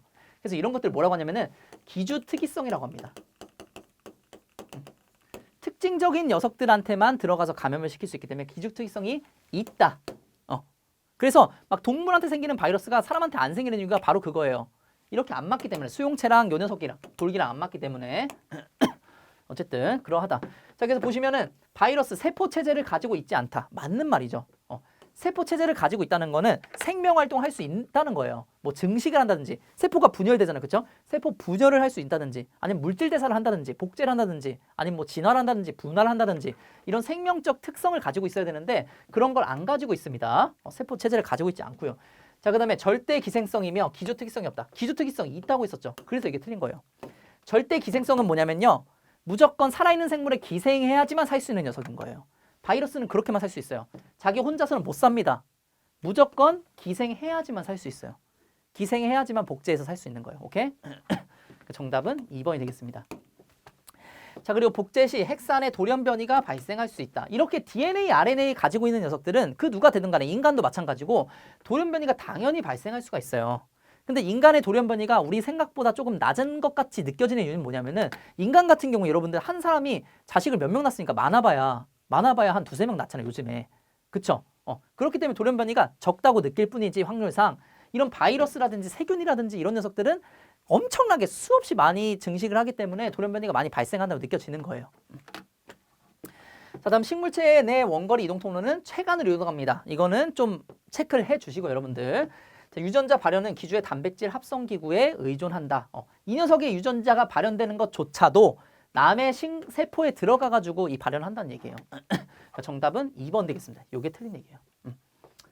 여러분 좀 아시겠죠? 보시면은 여기까지는 다 맞는 얘기인데 요거 하나만 틀렸어요. 그쵸? 요건 맞는 얘기인데 요건 틀리게 나온다고요. 이런 식으로 헷갈리게 한다니까요. 정답 2번. 자, 그 다음에 파이토플라즈마에 관한 설명으로 옳지 않은 것은 자, 이거를 이 문제를 풀기 전에 우리가 알아야 될 게 뭐냐면은 자, 파이토플라즈마는 사실 세균하고 비슷한 녀석입니다. 세균하고 비슷한 녀석이에요. 둘 다 어디에 포함되냐면요. 원핵 생물에 포함돼요. 원핵 생물에 포함됩니다. 자, 원핵 생물이 있으면 원핵 생물에 반하는 것도 있겠죠. 그게 뭐냐면은 진핵 생물이라고 해요. 죄송해요. 빨리 쓰느라 글씨가 좀 그쵸? 네. 알아보실 수는 있겠죠. 네. 어쨌든 원핵 생물은 뭐냐면은 원시적인 핵을 가지고 있는 생물이고 진핵 생물은 진짜 핵, 진또배기 핵을 가지고 있는 녀석이 진핵 생물이에요. 그래서 원시적인 핵은 진핵 먼저 설명드릴게요. 진핵 생물은 왜 진핵 생물이라고 불리냐면은 자, 우리가 가지고 있는 DNA나 뭐 RNA 뭐 이런 식으로 있잖아요. 그쵸? DNA, RNA가 우리 진핵생물, 인간도 진핵생물이거든요. 곰팡이도 진핵생물이고 진핵생물 같은 경우에 이런 것들이 요렇게 핵막에 의해서 이렇게 둘러싸여져 있어요. 한 곳에 이렇게 모여 있다는 거예요. 근데 원핵생물 같은 경우에는 이 핵막이 없습니다. 핵막이 없어서 세균 같은 경우에 어떻냐면은 세균이 이렇게 있잖아요. 여기에 두둥실 떠다녀요. DNA, RNA가 두둥실 떠다닙니다. 오케이. 뭔 얘기인지 알겠죠? 이런 식으로 돼 있어서 원시적인 핵을 가지고 있는 녀석, 세균, 파이토플라즈마 이런 녀석들이 있다. 근데 세균과 파이토플라즈마 처음엔 이 파이토플라즈마도 세균 같았다. 그래서 세균으로 원래 처음에 넣었었대요. 근데 왜 세균이 아니냐면은 세포벽이 없어요. 세균 같은 경우에 이렇게 형태가 있거든요. 형태가 있을 수 있는 이유가 세포벽이 있기 때문에 그래요. 근데 파이토플라즈마는 세포벽이 없기 때문에 여러분들 막 슬라임 있죠? 슬라임처럼 막 이렇게 그냥 막 이런 식으로 자기 마음대로 모양을 가지고 있는 거예요. 뭔 얘기인지 아셨죠? 자, 그럼 문제 한번 풀어볼게요. 파이토플라즈마에 관한 설명으로 옳지 않은 것은 세포벽을 통해 양분 흡수와 소화 분비를 조절한다. 이거 누구 설명이냐면은 세균에 대한 내용입니다. 세포벽이 없잖아요. 그쵸? 파이토플라즈마는 세포벽이 없고요. 자, 그럼 두 번째, 매개충을 통해 전반되며 수목의 전신 감염을 일으킨다. 수목의 전신 감염을 일으키는 병원균은 두 가지가 있습니다. 세균과 파이토플라즈마와 바이러스가 있습니다. 이 녀석들은 전신 감염을 일으켜요. 전신 감염을 일으키는 전신에 온몸에 감염을 일으키는 녀석이고, 자, 그리고 매개충을 통해 전반되는데 파이토플라즈마 같은 경우에는 80% 이상이 누구에 의해서 발생이 되냐면요. 마름무늬 매미충이라는 녀석이 있어요. 매미충 종류인데 마름무늬 매미충에 의해서 이 파이토플라즈마가 전반이 됩니다. 마름무늬 이런 마름모 모양이 있어요. 몸에. 마름무늬 매미충, 모무늬 매미충이라고도 합니다. 어쨌든 요 녀석에 의해서 이 매개충, 요 녀석에 의해서 파이토플라즈마가 전반되는 경우가 거의 대다수다. 어쨌든 이거 틀렸고 이거 맞고. 그래서 그 다음에 16srRNA 유전자 염기서열 분석으로 동정할 수 있다. 자, 여러분들 우리가 범죄자 잡을 때 DNA 분석 검사 막 이런 거 한다고 하잖아요. 그렇죠? 그런 거 어떻게 하는 걸까요, 도대체? 네, 그런 거 어떻게 하는 걸까요? 자, 여러분들 DNA는 어떻게 생겼냐면요. 제가 아까 그 얘기했는데 이런 식으로 생겼어요. 이중 나성 구조로 생겼어요. 그리고 RNA는 여기서 하나가 없어요. 한 줄이. 일중 나성 구조로 생겼어요. 그리고 요거를 이 RNA든 DNA든 쫙 펴가지고 우리가 한번 보면은 여기에 뭐가 이렇게 달라붙어 있습니다. 이 달라붙어 있는 걸 뭐라고 하냐면요. 염기라고 해요. 염기. 네, 염기라고 합니다. 자, 요거에 대해서 잠깐 설명을 드릴게요. 이거를 이렇게 폈다고 볼게요. 자, DNA를 펴보면 어떻게 되냐면은 쫙 이렇게 되어 있고 여기에 염기가 막 이런 식으로 되어 있어요. 막 염기가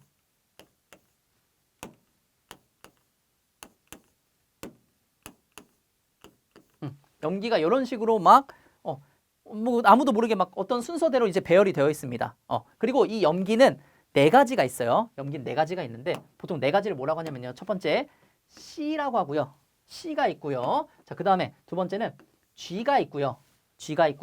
자, 그 다음에는 빨간색 A가 있고요. A가 있고 DNA의 경우에는 여기 T가 있어요. T. 이거를 풀어서 쓰면은 요거는 사이타민. 그 다음에 요거는 구아닌이라고 하고요. 이거는 아데닌이라고 하고 요거는 티민이라고 합니다. 뭐 이런 것까지 여러분 모르셔도 되는데 어쨌든 이런 핵염기로 이루어져 있어요. 그리고 이 핵염기가 어떤 서열로 되어 있냐? CGAT, 지금 CGAT라고 되어 있는데 CGAT, 뭐 C, 지금 이거 G, 이거 T, A, 뭐 C 이런 식으로 쭉 배열이 되어 있단 말이에요. 이게 어떻게 배열이 되어 있느냐에 따라서 여러분들 유전 형질이 달라지는 거예요. 어떤 사람들은 이게 뭐 이런 식으로 되어 있어서 쌍꺼풀이 생길 수도 있는 거고요. 어떤 사람들은 쌍꺼풀이 없이 눈이 이렇게 찢어질 수도 있는 거고, 어떤 사람들은 입이 클 수도 있는 거고, 입이 작을 수도 있는 거고, 어떤 사람은 키가 클 수도 있는 거고, 작을 수도 있는 거고, 그게 다 뭐로 결정된다고요? 요거 염기 서열로 인해서 결정이 되는 거예요. 그래서 이 염기 서열은 자기 개성을 드러내는 겁니다. 한마디로 자기만이 가지고 있는 서열이 있는 거예요. 그리고 DNA, 범죄자의 DNA를 관측한다는 건 뭐냐면 그 범죄자만이 가지고 있는 이 염기 서열 있잖아요. 이걸 확인해 본다는 거예요. 그 사람의 머리카락을 뽑아서 보든 그리고 그거랑 그다음에 뭐 피해자 몸에 묻은 뭐 그런 피라든지 이런 걸 봐가지고 둘이 DNA를 합쳐보는 겁니다. 합쳐봐서 아 똑같으면은 아 이 사람 같은 DNA를 가지고 있는 사람이구나. 이거 범죄자 맞네. 이렇게 우리가 추측을 하게 되는 거예요. 마찬가지로 이것도 똑같아요. 16S-rRNA도 rRNA가 리보솜 RNA라는 뜻이에요. 리보솜이라는 소기관 안에 이 RNA가 있습니다. 리보솜 RNA에 이 유전 서열을 보는 거예요. 유전 서열을 봐서 파이토플라즈마구나 아니면 뭐 세균이구나 이런 식으로 동정을 할 수 있다는 겁니다. 이게 보통 16S-rRNA 여기서 이 유전자 염기서열 분석 같은 경우에는 97% 이상이 같으면은 97% 이상 같으면은 똑같은 파이토플라즈마로 봐요. 근데 만약에 97% 미만이다라고 하면은 이건 파이토플라즈마라고 보지 않습니다. 이걸 상동성이라고 해요. 상동성이 97% 이상이 되면은 똑같은 종으로 보는 거고 상동성이 97% 이하로 되면은 미만으로 되면은 똑같은 거로 보지 않는 겁니다. 뭔지 아시겠죠? 자, 오케이. 이것도 맞는 말이에요. 맞는 말이고. 이건 틀린 말. 오케이. 자, 그다음에 오동나무 빗자루병, 불나무 빗자루병 등의 병원체이다. 아까 전에 벚나무 빗자루병만이 잔항균에 의한 병이고 나머지는 뭐라고 했어요? 나머지는 다 파이토플라즈마에 의한 병이다. 자, 병든 나무는 벌채로 소각하거나 옥시테트라사이클린 나무 주사로 치료를 하게 됩니다. 맞아요. 자, 이 옥시테트라사이클린. 자, 여러분들 이 사이클린, 사이클린 요거는 사실 무슨 약이냐면요. 항생제예요. 항생제는 뭐를 죽이는 약이에요? 세균을 죽이는 약입니다. 근데 아까 제가 말씀드렸죠. 세균이랑 파이토플라즈마랑 비슷한데 이 파이토플라즈마가 뭐가만 없어요? 세포병만 없다고요. 그래서 이 옥시테트라사이클린이 말을 듣는 거예요. 치료제로 사용이 됩니다. 실제로 파이토플라즈마에서 사용이 되는데 자, 이 옥시테트라사이클린은 사용이 되는데 하나 사용이 안 되는 것이 있어요. 바로 뭐냐면은 신의 명약이라고 불리는 페니실린. 페니실린은 왜 얘한테 작용을 안 할까요? 이 세균이랑 비슷한 녀석인데. 페니실린은 세포벽에 작용하는 약이에요. 세포벽에 작용하는. 세균의 세포벽 성분이 있어요. 펩티도글루칸이라고 있어요. 펩티도글루칸. 그 펩티도글루칸 합성을 저해하는 것이 이 페니실린의 기작이거든요. 기작인데 이 파이토플라즈마 같은 경우에는 세포벽이 없잖아요. 그러니까 뭐 펩티도글루칸이건 뭐건 뭐 이렇게 할 게 없는 거예요. 갈 게 없으니까 이 페니실린의 효과를 보지 못하는데 옥시테트라사이클린 같은 경우에는 파이토플라즈마가 효과를 볼 수가 있다. 그래서 이것도 정답입니다. 그 정답은 1번이 돼요. 답은 1번. 자, 그 다음에 수목병의 표징에 관한 설명을 옳지 않은 것은 자, 여러분들 이 문제 잘 보세요. 이 문제 잘 보시면은 이렇게도 문제를 내는구나. 여러분들 아실 수가 있어요. 보시면은 이거 정답 뭐냐면요. 2번이에요. 2번. 회화나온 목병, 줄기와 가지에 길쭉한 혹이 만들어진다. 이거 맞는 얘기예요. 이거 다 싸그리 맞는 얘기입니다. 회화나온 녹병은요. 가지와 줄기에 길쭉한 혹이 만들어져요. 이게 가장 특징적인 부분이거든요. 그래서 당연히 저는 맞다고 생각을 하고 있었는데 이게 틀린데요. 이게 옳지 않은 답이래요. 그래서 뭐야 이거 문제 잘못된 거 아니야? 라고 했는데 제가 문제를 잘못 봤더라고요. 왜? 지금 뭘 찾는 거냐면은 표징을 찾는 거였어요. 표징을 찾는 거였어요. 이 표징이건 병징이건 이 내용이 틀리냐 맞냐 이걸 찾는 게 아니었고 표징이냐 아니냐 이걸 찾는 문제였었던 거예요. 근데 뭐예요? 줄기와 가지에 혹이 만들어진 건 뭐예요? 이거 병원체 그 자체인가요? 아니죠. 이건 병원체에 의해서 발생된 증상이기 때문에 이건 병징이잖아요. 병징. 그래서 2번이 답이 되는 거예요. 오케이? 이런 문제들도 있다. 이렇게 헷갈리게 한다니까요. 여러분들. 저도 틀렸어요. 자, 15번. 수목병 진단 기법에 관한 설명으로 옳은 것은 바이러스 봉입체는 전자현미경으로만 관찰된다. 맞아요? 여러분들 이것도 제가 제 교재에도 적어놓고 물론 여러분들 기본서에도 보실 수가 있는데 각각의 현미경들이 있습니다. 해부현미경이라는 게 있고요. 그 다음에 광학현미경이 있고요. 그 다음에 전자현미경이 있어요. 이렇게 나눠지게 되는데 광학현미경으로 볼 수 있는 것, 전자현미경으로 볼 수 있는 것, 해부현미경으로 볼 수 있는 것들이 있어요. 이런 것들을 꼭 알고 계셔야 되고 바이러스 봉입체 같은 경우에는 우리가 잘 알고 있는 이 광학현미경, 여러분들이 생각하는 머릿속에 있는 현미경이 있죠. 그게 광학현미경이거든요. 그 광학현미경으로도 관찰이 됩니다. 바이러스가 막 엄청 많이 뭉쳐진 이 봉입체는요. 바이러스 하나를 보려면 전자현미경을 봐야 돼요. 그거는. 자, 그래서 요거는 이거 틀린 답이고 그람 염색법으로 소나무 혹병의 병원균을 동정한다. 이것도 땡이죠. 왜? 그람 염색법은 세균병을 진단하는 생리화학적 진단법이에요. 근데 소나무 혹병 같은 경우 뭐예요, 이거? 곰팡이, 그 중에서도 담자균에 의한 병입니다. 담자균. 담자균. 그래서 소나무 혹병 같은 경우도 담자균이기 때문에 뭐가 있냐면요. 중간기주가 있어요. 졸참나무랑 신갈나무 이런 중간기주가 있다. 이 소나무 혹병 같은 경우에. 자, 그다음에 사철나무 대화병은 병환부를 습실 처리하여 표징 발생을 유도한다. 사철나무 대화병은 뭐냐면 여러분들 사철나무의 줄기가 비대해지는 병이에요. 줄기가 비대해지는 병. 이거 표징이겠습니까? 병징이겠습니까? 줄기가 비대해지는 거 뭐겠어요? 병원체 그 자체가 보이나요? 아니면 병원체 그 자체는 보이지 않고 증상이 보이나요? 증상이 보이는 거죠. 그렇기 때문에 이거는 표징 발생을 유도하는 게 아니에요. 병징에 대한 얘기이기 때문에. 그래서 이것도 틀린 얘기. 자, 그 다음에 오동나무 빗자루병은 톨로이딘 빌루를 이용한 면역학적 톨로이딘 빌루를 이용한까지는 맞는 얘기입니다. 자, 여러분들 오동나무 빗자루병의 병원균은 뭐예요? 빗자루병의 병원균 뭐예요? 파이토플라즈마고 파이토플라즈마는 세포벽이 없었다고 했어요. 그래서 막 이렇게 흐느흐느거리게 생겼어요. 그래서 동정이가 굉장히 힘든데 그래서 이런 속 같은 게 어떻게 동정을 하냐? 염색을 시켜요. 염색. 그래서 톨로이딘 분류법도 있고요. 아닐린 분류법도 있어요. 그리고 형광염색을 시키는 방법들도 있어요. 그래서 그런 방법을 이용하는 거는 맞습니다. 근데 뭐가 틀렸냐면 이게 틀렸어요. 면역학적 기법이 아니고요. 면역학적 기법이 아니고 이건 뭐냐면은 말 그대로 염색시켜서 현미경으로 관찰하는 거기 때문에 현미경 기법이에요.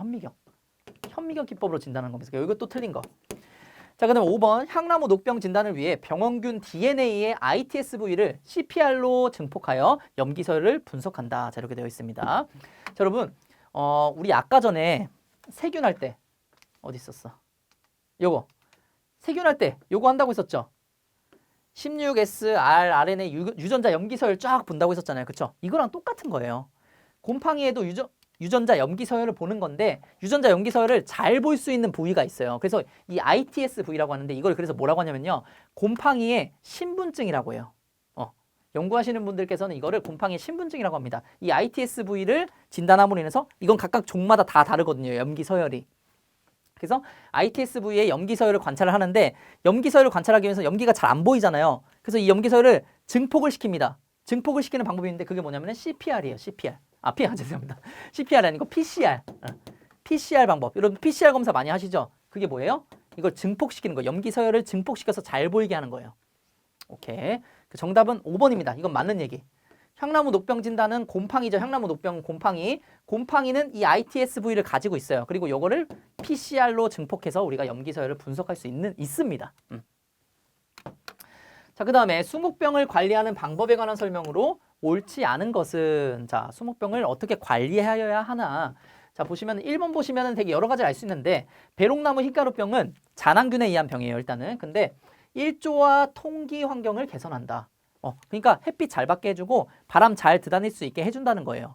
자, 여러분들 근데 이거는 흰가루병을 제외하고 나머지 병에도 적용될 수 있는 거. 이게 막 여기 오더라도 적용될 수 있는 거예요. 이런 일반적인 것들은 여러분들 그냥 넘어가시면 돼요. 이런 거를 틀린 답으로 내진 않습니다. 자, 이거는 맞는 말이고. 자, 소나무 잎녹병 중간기주인 뱀고사리를 제거한다. 자, 소나무 잎녹병은요. 중간기주가 자, 참취, 뭐 잔대, 뭐 이런 뭐 황병나무. 여러분들 외우시게 되실 거예요, 이것도. 이런 중간기주가 있어요. 이런 중간기주가 있고 뱀고사리는 아닙니다. 뱀고사리는 누구의 중간기주냐면은 자, 저는 전뱀이라고 했어요. 전나무 잎녹병. 전나무 잎녹병의 중간기주가 뭐냐면은 뱀고사리입니다. 뱀고사리. 아까 중간기주가 뭐라고 했었죠? 이 나무에 있다가 이 나무로 간다고 했었죠. 생활사가 바뀌기 때문에 이 나무에 있다가 이 나무로 갔다가 이 나무로 갔다 이 나무로 갔다가 이런 식으로 생활사를 바꿔야지만 살 수 있는 녀석들이 있다고 했어요. 그게 누구? 녹병인 녀석들. 그래서 잎녹병. 이렇게 된 거고. 그래서 여기에 틀린 답이 되는 겁니다. 여기 틀린 답이 되는 거고. 자, 그래서 정답은 2번이고. 3번 보시면 소나무 가지끝 마른 병. 소나무 가지끝 마른 병은 여러 가지 특징이 있는데요. 그 중에 무슨 특징이냐면은 수간 하부에서 잘 발생해요. 그래서 수간 하부를 가지치게 함으로 인해서 이 병이 잘 안 걸리게끔 해준다는 거. 이거 맞는 얘기고. 대추나무 빗자루병 이거 뭐에 의한 병에? 그렇죠. 파이토플라즈마에 의한 병이기 때문에 뭐를 줘야 돼요? 옥시테트라사이클린 나무주사 하면 된다고 했었잖아요. 그쵸? 이게 원래 세균 치료하는 항생제인데 이 파이토플라즈마에도 효과가 있더라. 자, 그다음에 벚나무 갈색무늬 구면병 이거는 곰팡이에 의한 병입니다. 곰팡이에 의한 병에. 그리고 잎에서 발생하는 병이기 때문에 자, 이런 것도 일반적인 내용이에요. 여러분 당연히 병에 걸린 잎이 떨어져요. 낙엽이 집니다. 낙엽이 지면은 어떻게 되냐면은 거기서 애들이 또 포자를 발생시켜서 포자를 또 내보내요. 그럼 또 다른 나무에 가서 전염시키고 다른 나무에 가서 전염시킨단 말이에요. 그래서 어떻게 하냐면은 이렇게 떨어진 낙엽을 불태워버리는 거예요. 아예. 너네 더 이상 전반하지 못하도록 막아버리는 거예요. 그래서 이런 방법은 이 병이 아니더라도 다른 병에도 일반적으로 사용할 수 있는 문장이죠. 그렇죠? 그래서 우리가 이런 것들은 사실 이거 두 개는 그냥 걸러낼 수 있는 부분이었어요. 그냥 이거는 소거시키고 요거 세 개에서만 우리가 고민을 됐었습니다. 없는 게 자셨죠? 정답 그래서 2번. 자, 비기생성 원인에 의한 수목병의 일반적인 특성으로 옳은 것은, 자 여러분, 수목병은요 기생성 원인에 의한 병이 있고요 비기생성 원인에 의한 병이 있어요. 자, 기생성 원인에 의한 병은 여러분들 뭘 생각하시면 되냐면은 그냥 곰팡이 생각하세요. 곰팡이가 균사를 만들어서 수목의 영양분들을 빼앗아 먹는다. 이걸 이미지를 상상하시고요. 자, 비기생성은 뭐 생각하시면 되냐면은 바람 생각하십시오. 바람이 기생해서 막 영양분 빨아먹고 이런 녀석은 아니잖아요. 그렇죠? 비기생이잖아요. 그렇죠? 바람을 생각하시면 됩니다. 자, 그러면은 여기 문제에서는 지금 비기생성 원인에 의한 수목병의 일반적인 특성을 얘기하는 거기 때문에 바람을 다 대입해 보면 돼요. 자, 바람이 기주 특이성이 높습니까? 자, 예를 들어서 나무가 이렇게 세 그루가 있었어요. 막 태풍이 불어요. 태풍이 부는데 이 나무만 태풍이 부나요? 막 이 나무만 쓰러뜨리려고 하나요? 아니죠. 다 같이 봤잖아요. 다 같이. 그래서 기주 특이성이 높은 건 아닙니다. 그냥 전체적으로 다 받는 거고. 자, 그다음 병원체가 병환부에 존재하고 전염성이 있나요? 바람이 그냥 스쳐 지나가면 끝이지. 무슨 여기 보이나요? 바람이 보이나요? 아니죠. 틀린 말이고. 자, 다음 수목의 모든 생육 단계에서 발생할 수 있다. 이거는 맞아요? 맞아요, 여러분들? 오케이. 오, 끄덕끄덕 하시는 분들 아주 좋아요. 맞습니다.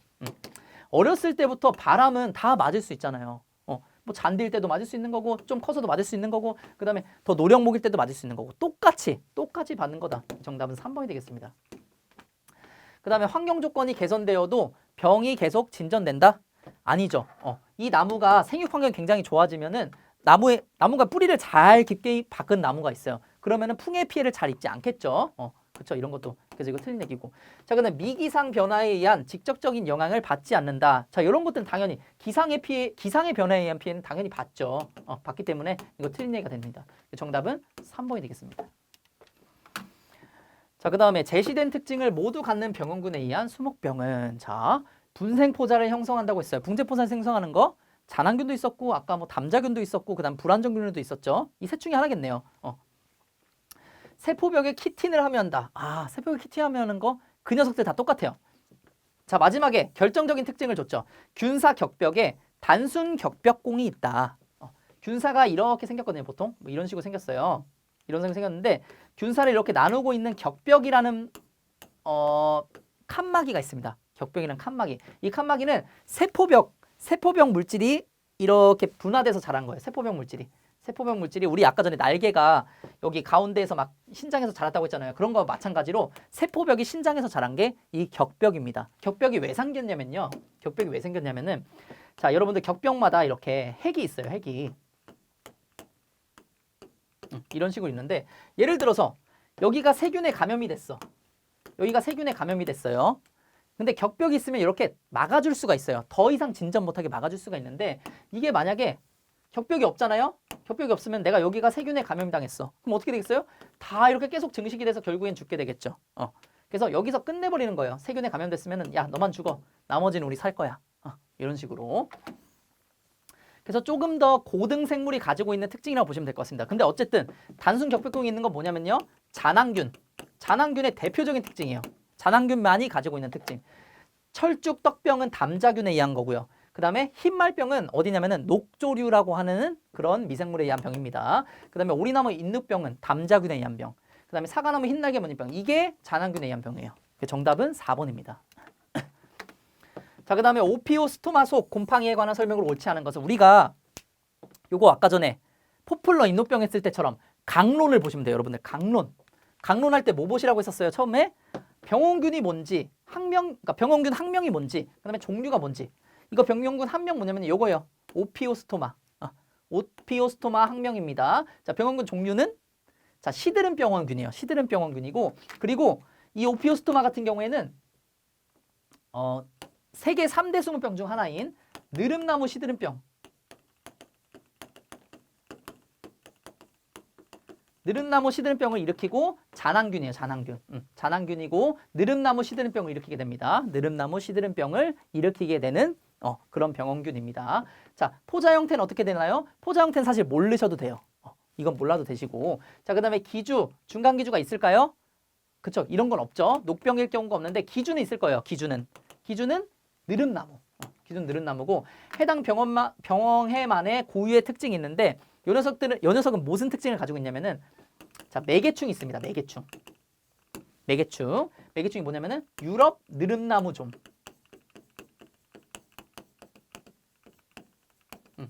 유럽 느릅나무좀이 이 오피오스토마 곰팡이를 가지고 있다가 요 느릅나무좀 같은 경우에는 나무를 뚫으면서 가해하는 청공성 해충이란 말이에요.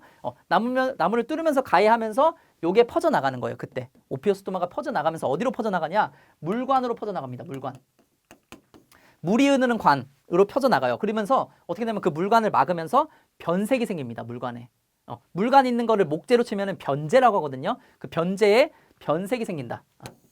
자, 여기까지 알고 계시면 됩니다, 여러분들. 자, 한번 볼게요. 자, 이거 일단 킵. 두 번째, 청공성 해충의 몸에 붙어서 전반된다. 그쵸? 유럽 느릅나무좀의 몸에 붙어서 이 오피오속 곰팡이가 전염이 된다고 했어요. 자, 이거 맞는 얘기고. 느릅나무 시드름병의 병원균. 그렇죠? 맞는 얘기고.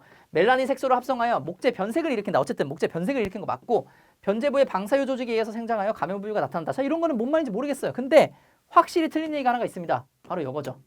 토양 속에 균핵을 형성한다. 이게 틀린 얘기입니다. 우리가 보통 토양 속에 균핵을 형성하려면은 토양에서 월동하는 녀석이어야 돼요. 토양에서 월동하는 녀석이어야 되는데 요 녀석은 그런 녀석은 아니다.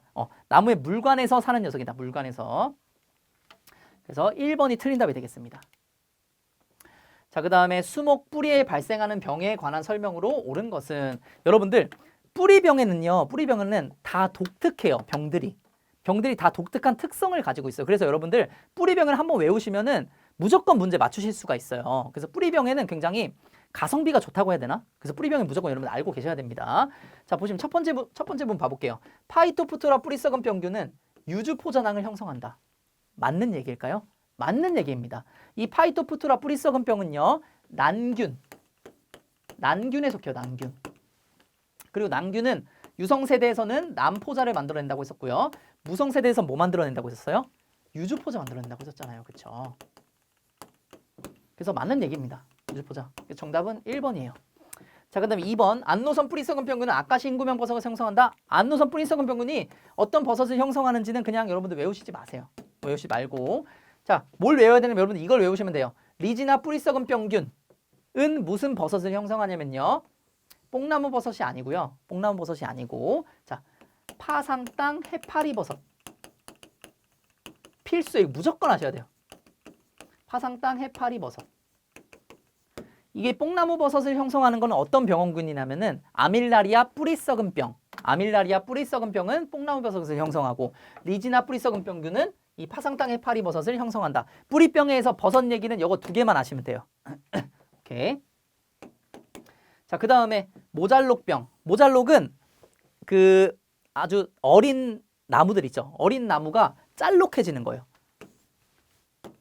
토양이 이렇게 있으면은 나무가 이렇게 있잖아요. 나무가 이렇게 있으면은 요 부분, 이 토양과 만나는 부분이 이렇게 짤록해져서 요 녀석이 결국엔 쓰러지는 병. 뭐가 짤록해지는 병. 이게 바로 모잘록병입니다. 모잘록병은 토양병이에요. 토양병에. 자, 모잘록병은 기주우전병이며 주요 병원균으로는 피시움속과 리족토니아 솔라니가 있다. 자, 이렇게 되어 있는데 다 맞아요. 다 맞는 얘기인데 뭐만 틀렸냐? 요거만 틀렸습니다. 요거. 자, 병원균의 세기에 따라서 병원균이 굉장히 강한 녀석이냐 아니면 약한 녀석이냐에 따라서 기주우전병이라고 하고요. 기주우전병과 그 다음에 병원균 우전병, 이 두 가지로 나눠볼 수가 있어요. 기주우전병은 뭐냐면요. 기주우전병은 기주가 뭘 얘기하는 거죠? 나무, 수목을 얘기하는 거예요. 이 병리학에서는. 자, 기주는 나무를 얘기하는 겁니다. 나무가 만약에 생육 환경이 굉장히 좋아요. 생육 환경이 좋으면은 병원균이 왔을 때도 얘를 침입하지 못한다는 거예요. 기주의 생육 환경에 따라서 이 병이 걸릴 수도 있고 안 걸릴 수도 있는 거. 그게 바로 기주우전병이라고 하고요. 그게 아니고 그냥 생육 환경 좋든 안 좋든 상관없어. 그냥 병원균 자체가 병원성이 너무 강해가지고 이 병원균이 우점으로 발생을 해서 무조건 발생되는 병에는 뭐라고 하냐면은 병원균 우점병이라고 합니다. 그리고 이 모잘록병은 병원균 우점병이에요. 병원균이 굉장히 강력해요. 피시움속과 이 리주토니아 솔라니가 굉장히 강력합니다. 그렇기 때문에 이거 틀린 답이 돼요. 자, 그 다음에 뿌리옥 선충은 뿌리 내부에 침입하여 세포와 세포 사이를 이동하는 이주성 내부 기생 선충이다 이렇게 되어 있는데, 자, 여러분들 잘 생각을 해볼게요. 뿌리에 혹을 만들었대요. 뿌리에 혹을 만들었으면은 이 혹에서 이동을 할까요? 선충이? 아니죠. 이동을 안 합니다. 그래서 이동하는 이주성이 아니고 여기서 살아요. 그래서 뭐라고 하냐면은 고착성이라고 합니다. 고착성. 그래서 요 이주성이 틀렸다. 정답은 아까 1번이 되겠습니다. 사실 여기를 모르고 있더라도 이것만 아시면은 바로 풀 수 있는 문제였어요. 바로. 헷갈릴 수 없는 그런 문제죠. 자, 그 다음에 21번 소나무 가지끈 마른 병에 관한 설명으로 옳지 않은 것은. 소나무 가지끈 마른 병에 대해서만 물어봤습니다. 이거 뭐예요? 총론이에요? 강론이에요? 강론이죠. 강론은 어떻게 하라고 했어요? 자, 요거대로 병원균의 학명과 종류를 먼저 아셔야 됩니다. 자, 가지끈 마른 병의 병원균의 학명이 뭐냐면요, 두 가지가 있어요. 두 가지가 있는데 이거 스펠링 맞는지 모르겠어요.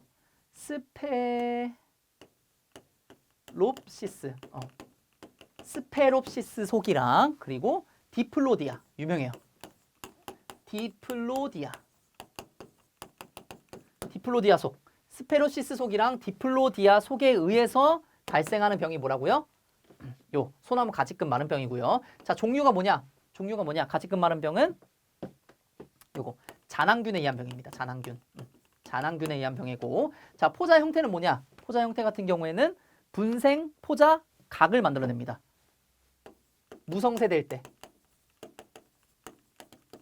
무성세대일 때 분생 포자 각을 만들어내고요. 자, 그리고 가지끈 마른 병이기 때문에 중간 기준 없어요. 중간 기준 없는데 기준은 뭐겠어요? 소나무. 오케이. 소나무고, 자, 요 녀석의 고유의 특징이 뭐가 있냐면요, 요 녀석에 걸리면은 잎이 아래로 쳐져요. 잎이 아래로 이렇게 쳐진다. 침엽이 아래로 쳐진다. 아래로 쳐진다 있고, 그리고 수지가 나옵니다. 수지. 하얀색 수지가 나오면서 수지에 젖어요. 수지가 젖는다.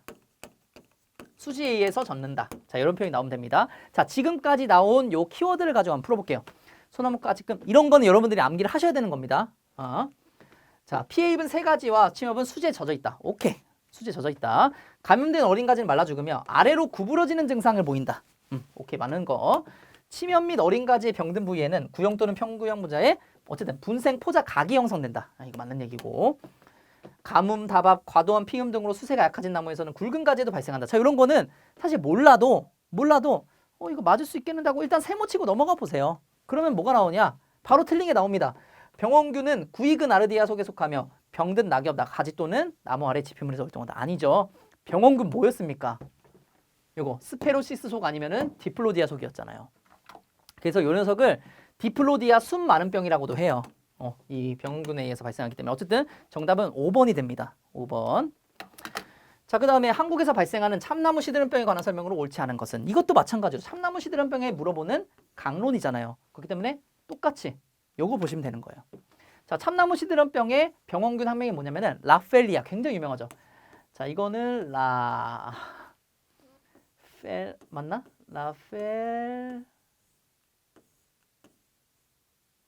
맞나요? 라펠리아?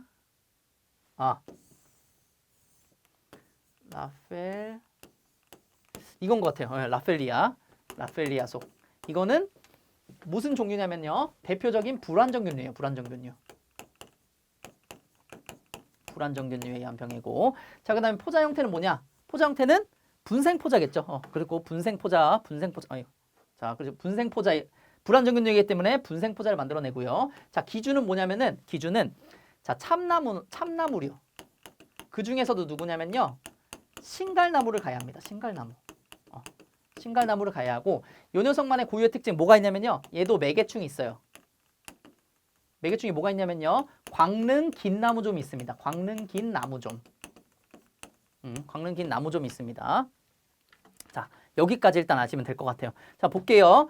주요 피해 소종은 신갈나무다. 피해 소종, 이거 기주, 참나무류. 그 중에서도 신갈나무를 자주 가야 한다. 오케이, 맞고요. 감염된 나무는 변제부가 변색된다. 자, 이것도 특징 중에 하나인데, 이게 어떻게 들어가게 되냐면요, 나무좀이 들어가면서 암컷 등에 뭐가 있냐면 균낭이라는 게 있어요. 균을 담을 수 있는 주머니가 있단 말이에요. 거기에 라펠리아균을 담고 갑니다. 담고 가가지고 이 라펠리아균을 탁 퍼뜨려 버려요. 그러면은 어디가 꽉 차버리냐? 물관이 꽉 차버려요. 그 라펠리아가 물관에 들어가서 막 증식을 하면서 물관이 꽉 차버려서 물이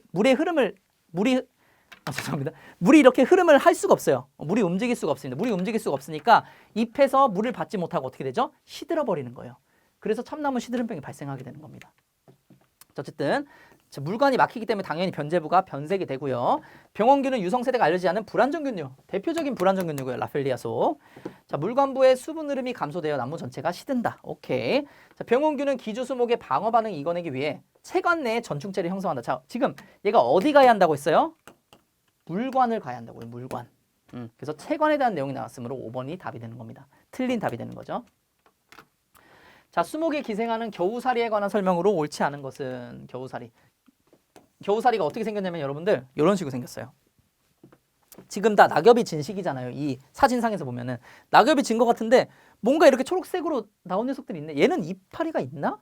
혹시 이렇게 생긴 거 보신 적 있으시죠, 여러분들? 차 타고 가면서 뭐야? 겨울인데 뭐 저기는 이파리가 있네. 주변에는 이파리가 없는데? 라고 생각하신 게 있습니다. 그게 뭐냐면 겨우사리예요. 겨우사리. 겨우사리가 여기다가 이 가지에 흙기를 내리고 여기서 지금 기생하고 있는 겁니다. 기생하고 있는 거. 그래서 이 겨우사리 같은 경우에 특징이 뭐냐면은 특징 그렇게 많지 않거든요. 근데 그중 하나가 뭐냐면은 화렵수에 피해를 줘요. 화렵수에. 그래서 침엽수에 피해를 준다 해가지고 이거 틀린 답이 되는 겁니다. 기주식물의 흡기를 만들어 양분과 수분을 흡수한다. 이거 대표적인 얘기고 수간이나 가지의 감염 부위는 부풀고 강풍에 쉽게 부러질 수 있다. 이거 당연한 얘기 아닐까요? 가지의 영양분을 빼앗다 보면은 결국 가지가 죽겠죠. 가지가 죽으면 어떻게 되죠? 잘 부러지잖아요. 방제를 위해서 감염된 가지를 전정한 후 상처 도포제를 처리하는 것이 좋다. 상처 도포제를 빨리 처리해야 되지. 처리해야만 이게 빨리 유합 조직이 생겨서 더 이상 이런 겨우사리 같은 데 못 들어온다는 거예요. 겨우사리는 광합성을 할 수 있으나 수분과 무기양분은 기주식물에 의존한다. 이 겨우사리의 또 특징적인 게 뭐냐면은 요 녀석도 식물이라고 광합성을 합니다. 이런 또 특징을 가지고 있어요. 그래서 정답은 일단 1번이다. 자, 그 다음에 벚나무 번개무늬병에 관한 설명으로 옳지 않은 것은 자, 첫 번째 뭘 하셔야 되죠? 이런 거 하려면은 벚나무 번개병이 뭐에 의한 병인지. 자, 벚나무 번개무늬병은 바이러스에 의한 병입니다. 바이러스에 의한 병이고 이 병원군 이름은 굉장히 길어요. 그래서 줄이면은 자, 이거 저도 봐야 되는데 APL-PV라고 합니다. 아메리칸 플럼라인 패턴 바이러스라고 해요. 그게 뭐라고요? 벚나무 번개무늬병의 병원균이에요. 그래서 이거 맞는 얘기예요. 자, 어쨌든 그리고 또 특징적인 게 뭐냐면은 측맥과 주맥을 따라서 병증이 발생하게 됩니다. 측맥과 주맥을 따라서 병증이 발생하게 되는데 자, 요게 제 교재에 나와 있는 사진이거든요. 그래서 지금 흑백이라서 잘 안 보이실 수 있는데 지금 여기 가운데 있는 게 이게 뭐예요? 주맥, 주로 된 맥. 그 다음에 여기 양옆에 나와 있는 게 이게 뭐예요? 측맥이죠. 보시면은 주맥과 측맥을 따라서 막 이런 무늬들이 막 발생을 하고 있어요. 번개 치는 것처럼. 그래서 번개 무늬가 된 겁니다. 그렇게 요렇게 생기는 병해고 요 병해 같은 경우에는 국부적으로 이 병해를 가지고 다른 데다가 전염을 시키면요 어떻게 되냐면요 국부적으로 발생을 해요. 국부적 발생. 선생님 아까 전에 바이러스는 전신 감염이라고 했잖아요. 근데 국부적으로 발생하는 거는 띄엄띄엄 이렇게 한 부위에만 발생하는 거 아니에요? 맞습니다. 바이러스의 특징이 뭐냐면요. 바이러스 특징이 요거를 이 즈백 여기서 가져온 즈백을 가지고 다른 식물에 접종을 하면요. 특이하게도 국부적으로 발생을 하게 돼요. 그 바이러스 병의 특징이에요. 그게 또. 그냥 바이러스 병에 감염이 되면은 그냥 전신 감염이 되는데 그게 아니라 이렇게 즈백을 빼가지고 접종을 시키면은 이렇게 국부적으로 발생하게 된다. 그리고 이 병의 특징은 뭐냐면은 매년 되풀이 됩니다. 매년 되풀이 돼서 죽이진 않는 거예요. 왜 죽이진 않을까요? 바이러스 자체가 혼자서 살 수는 없는 애예요. 그렇기 때문에 계속 살려는 놓는데 비실비실하게 살려만 놓는 거예요. 계속 자기는 증식을 하면서. 뭔 얘기인지 아셨죠? 그래서 한번 문제 풀어볼게요. 이 정도를 알고. 첫 번째, 접목에 의한 전염이 가능하다. 바이러스가 접목에 의한 전염이 가능하기 때문에 이 녀석도 가능한 거고요. 병원체는 아메리칸 플럼라인 패턴 바이러스 등이 있다. 이게 맞아요. 이거고 대표적으로. 봄에 나온 잎의 주맥과 침맥을 따라서 황백색 줄무늬 이런 식으로. 백색이죠. 황백색 줄무늬가 나타난다. 맞고. 병증은 매년 되풀이되면서 심할 경우 나무는 고사한다. 자, 이게 좀 애매할 수도 있어요. 진짜로 이것 때문에 나중에 고사할 수도 있어요. 근데 여기서 물어보는 건 뭐냐면요. 여기서 물어보는 거는 바이러스가 절대 기생체이기 때문에 기주를 죽이기까지는 않는다. 라는 거를 지금 얘기하고 싶은 거예요. 정답은 4번이 되는 겁니다. 4번. 굳이 깊게 따지자고 하면은 틀린 문장일 수도 있지만 그래도 이 정도면은 뭐 인정을 해줘야 될 것 같아요. 자, 그리고 25번 버즈나무 탄저병에 관한 설명으로 옳지 않은 것은 자, 버즈나무 탄저병 다시 한번 이거 들어와야 돼요. 병원균 학명이 뭘까요? 병원균 학명. 자, 여러분들 일단 탄저병은요. 탄저병의 대표적인 병원균 콜렉토트리쿰입니다. 아, 이것도 제가 콜렉토트리쿰 이거 맞아요. 콜렉토트리쿰소 이거는 불안정균입니다. 그리고 또 뭐 있냐면은 이거 오피오그 노모니아. 이거 쓰기가 너무 어려워요. 오피오그 노모니아. 근데 알고 계셔야 된다는 거예요, 여러분들. 여러분들 알고 계셔야 되고 이거 그리고 하나 더 있는데 글로메렐라. 오케이.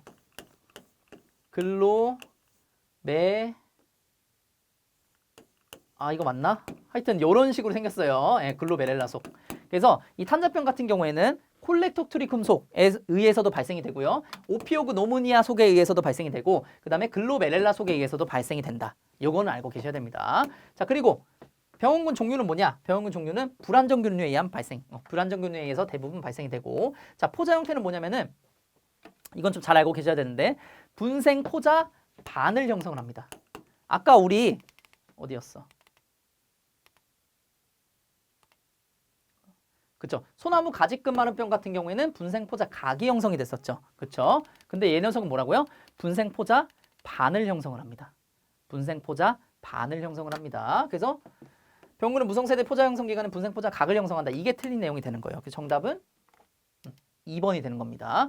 자, 그리고 감염된 낙엽과 가지를 제거하면 추가 감염을 예방하는 효과가 있다. 이거 굉장히 일반적인 얘기라고 했었죠. 이런 거는 무조건 맞는 얘기고. 자, 그다음에 또 특징적인 부분이 뭐가 있냐면요. 여기. 특징적인 부분이 뭐가 있냐면은 이 버즘나무 탄저병은 봄비가 내린 후에 많이 발생을 해요. 봄에 잎이 나온 후 비가 자주 내릴 때 많이 발생을 한다. 그래서 요 내용도 맞는 거고 잎이 정계된 이후에 감염되면 연맥을 따라 번개 모양의 갈색 병반을 보이며 조기나병을 일으킨다. 이것도 맞는 내용이에요. 번개 모양의 갈색 병반. 이것도 이 버즘나무 탄저병 고유의 특징 중에 하나입니다. 자, 여기까지 해서 수목 병리학 마칠 텐데요. 자, 여러분들 푸시면서 조금 느낌이 오지 않나요? 내가 어떻게 해야 되겠구나 느낌이 오죠. 사실상 여러분들이 진짜 합격을 하시려면은 방법은 간단해요. 100% 합격할 수 있는 방법 알려드릴까요, 여러분들? 기본서 그냥 다 알고 계시면 됩니다. 기본서에 나오는 거 다 알고 계시면 여러분들 100% 합격이에요. 근데 그게 가능하냐는 거죠. 그 짧은 시간에. 여러분들 막 몇 년 동안 공부하실 거 아니잖아요. 그렇죠? 그러니까 짧은 시간에 여러분들이 최대한 효율적으로 여러 지식을 얻으면서 합격하시려면은 핵심적인 부분을 아셔야 되고 지금 보시면은 자, 여기서 이제 합격이 갈라지는 거예요. 여러분들 예를 들어서 버즘나무 탄저병에 대해서 어느 정도까지 알고 있냐? 예를 들어서 병원균 3개 다 알고 있냐? 아니면 병원균 1개만 알고 있냐? 학명을. 또는 병원균 특징 아까 전에 뭐 봄비가 내릴 때 많이 발생한다. 번개무늬가 발생한다. 분생포자 반을 형성한다. 또는 뭐 그런 것들. 누가 더 이거를 많이 알고 있느냐에 따라서 이 사람이 더 고득점을 받을 수 있고 저득점을 받을 수 있는 그게 정해진단 말이에요. 그러니까 여러분들이 하시는 거 하나하나마다 이게 다 점수라고 생각하시면 돼요. 그럼 여러분들 조금 더 힘이 나실 겁니다. 자, 일단 여기까지 해서 이제 수목 병리학 마치고요. 그 다음에 우리 헬이었던 거죠. 헬 뭐 있었죠? 헬. 이 수목 해충학 바로 들어가 보도록 하겠습니다. 근데 수목 해충학 말고 다른 거 먼저 할 수도 있어요. 수목 해충 마지막에 할 수도 있습니다. 자, 일단은 오늘 그 수목 병리학은 여기서 마치도록 하겠습니다. 오늘도 제 강의를 들어주셔서 정말 감사합니다. 안녕.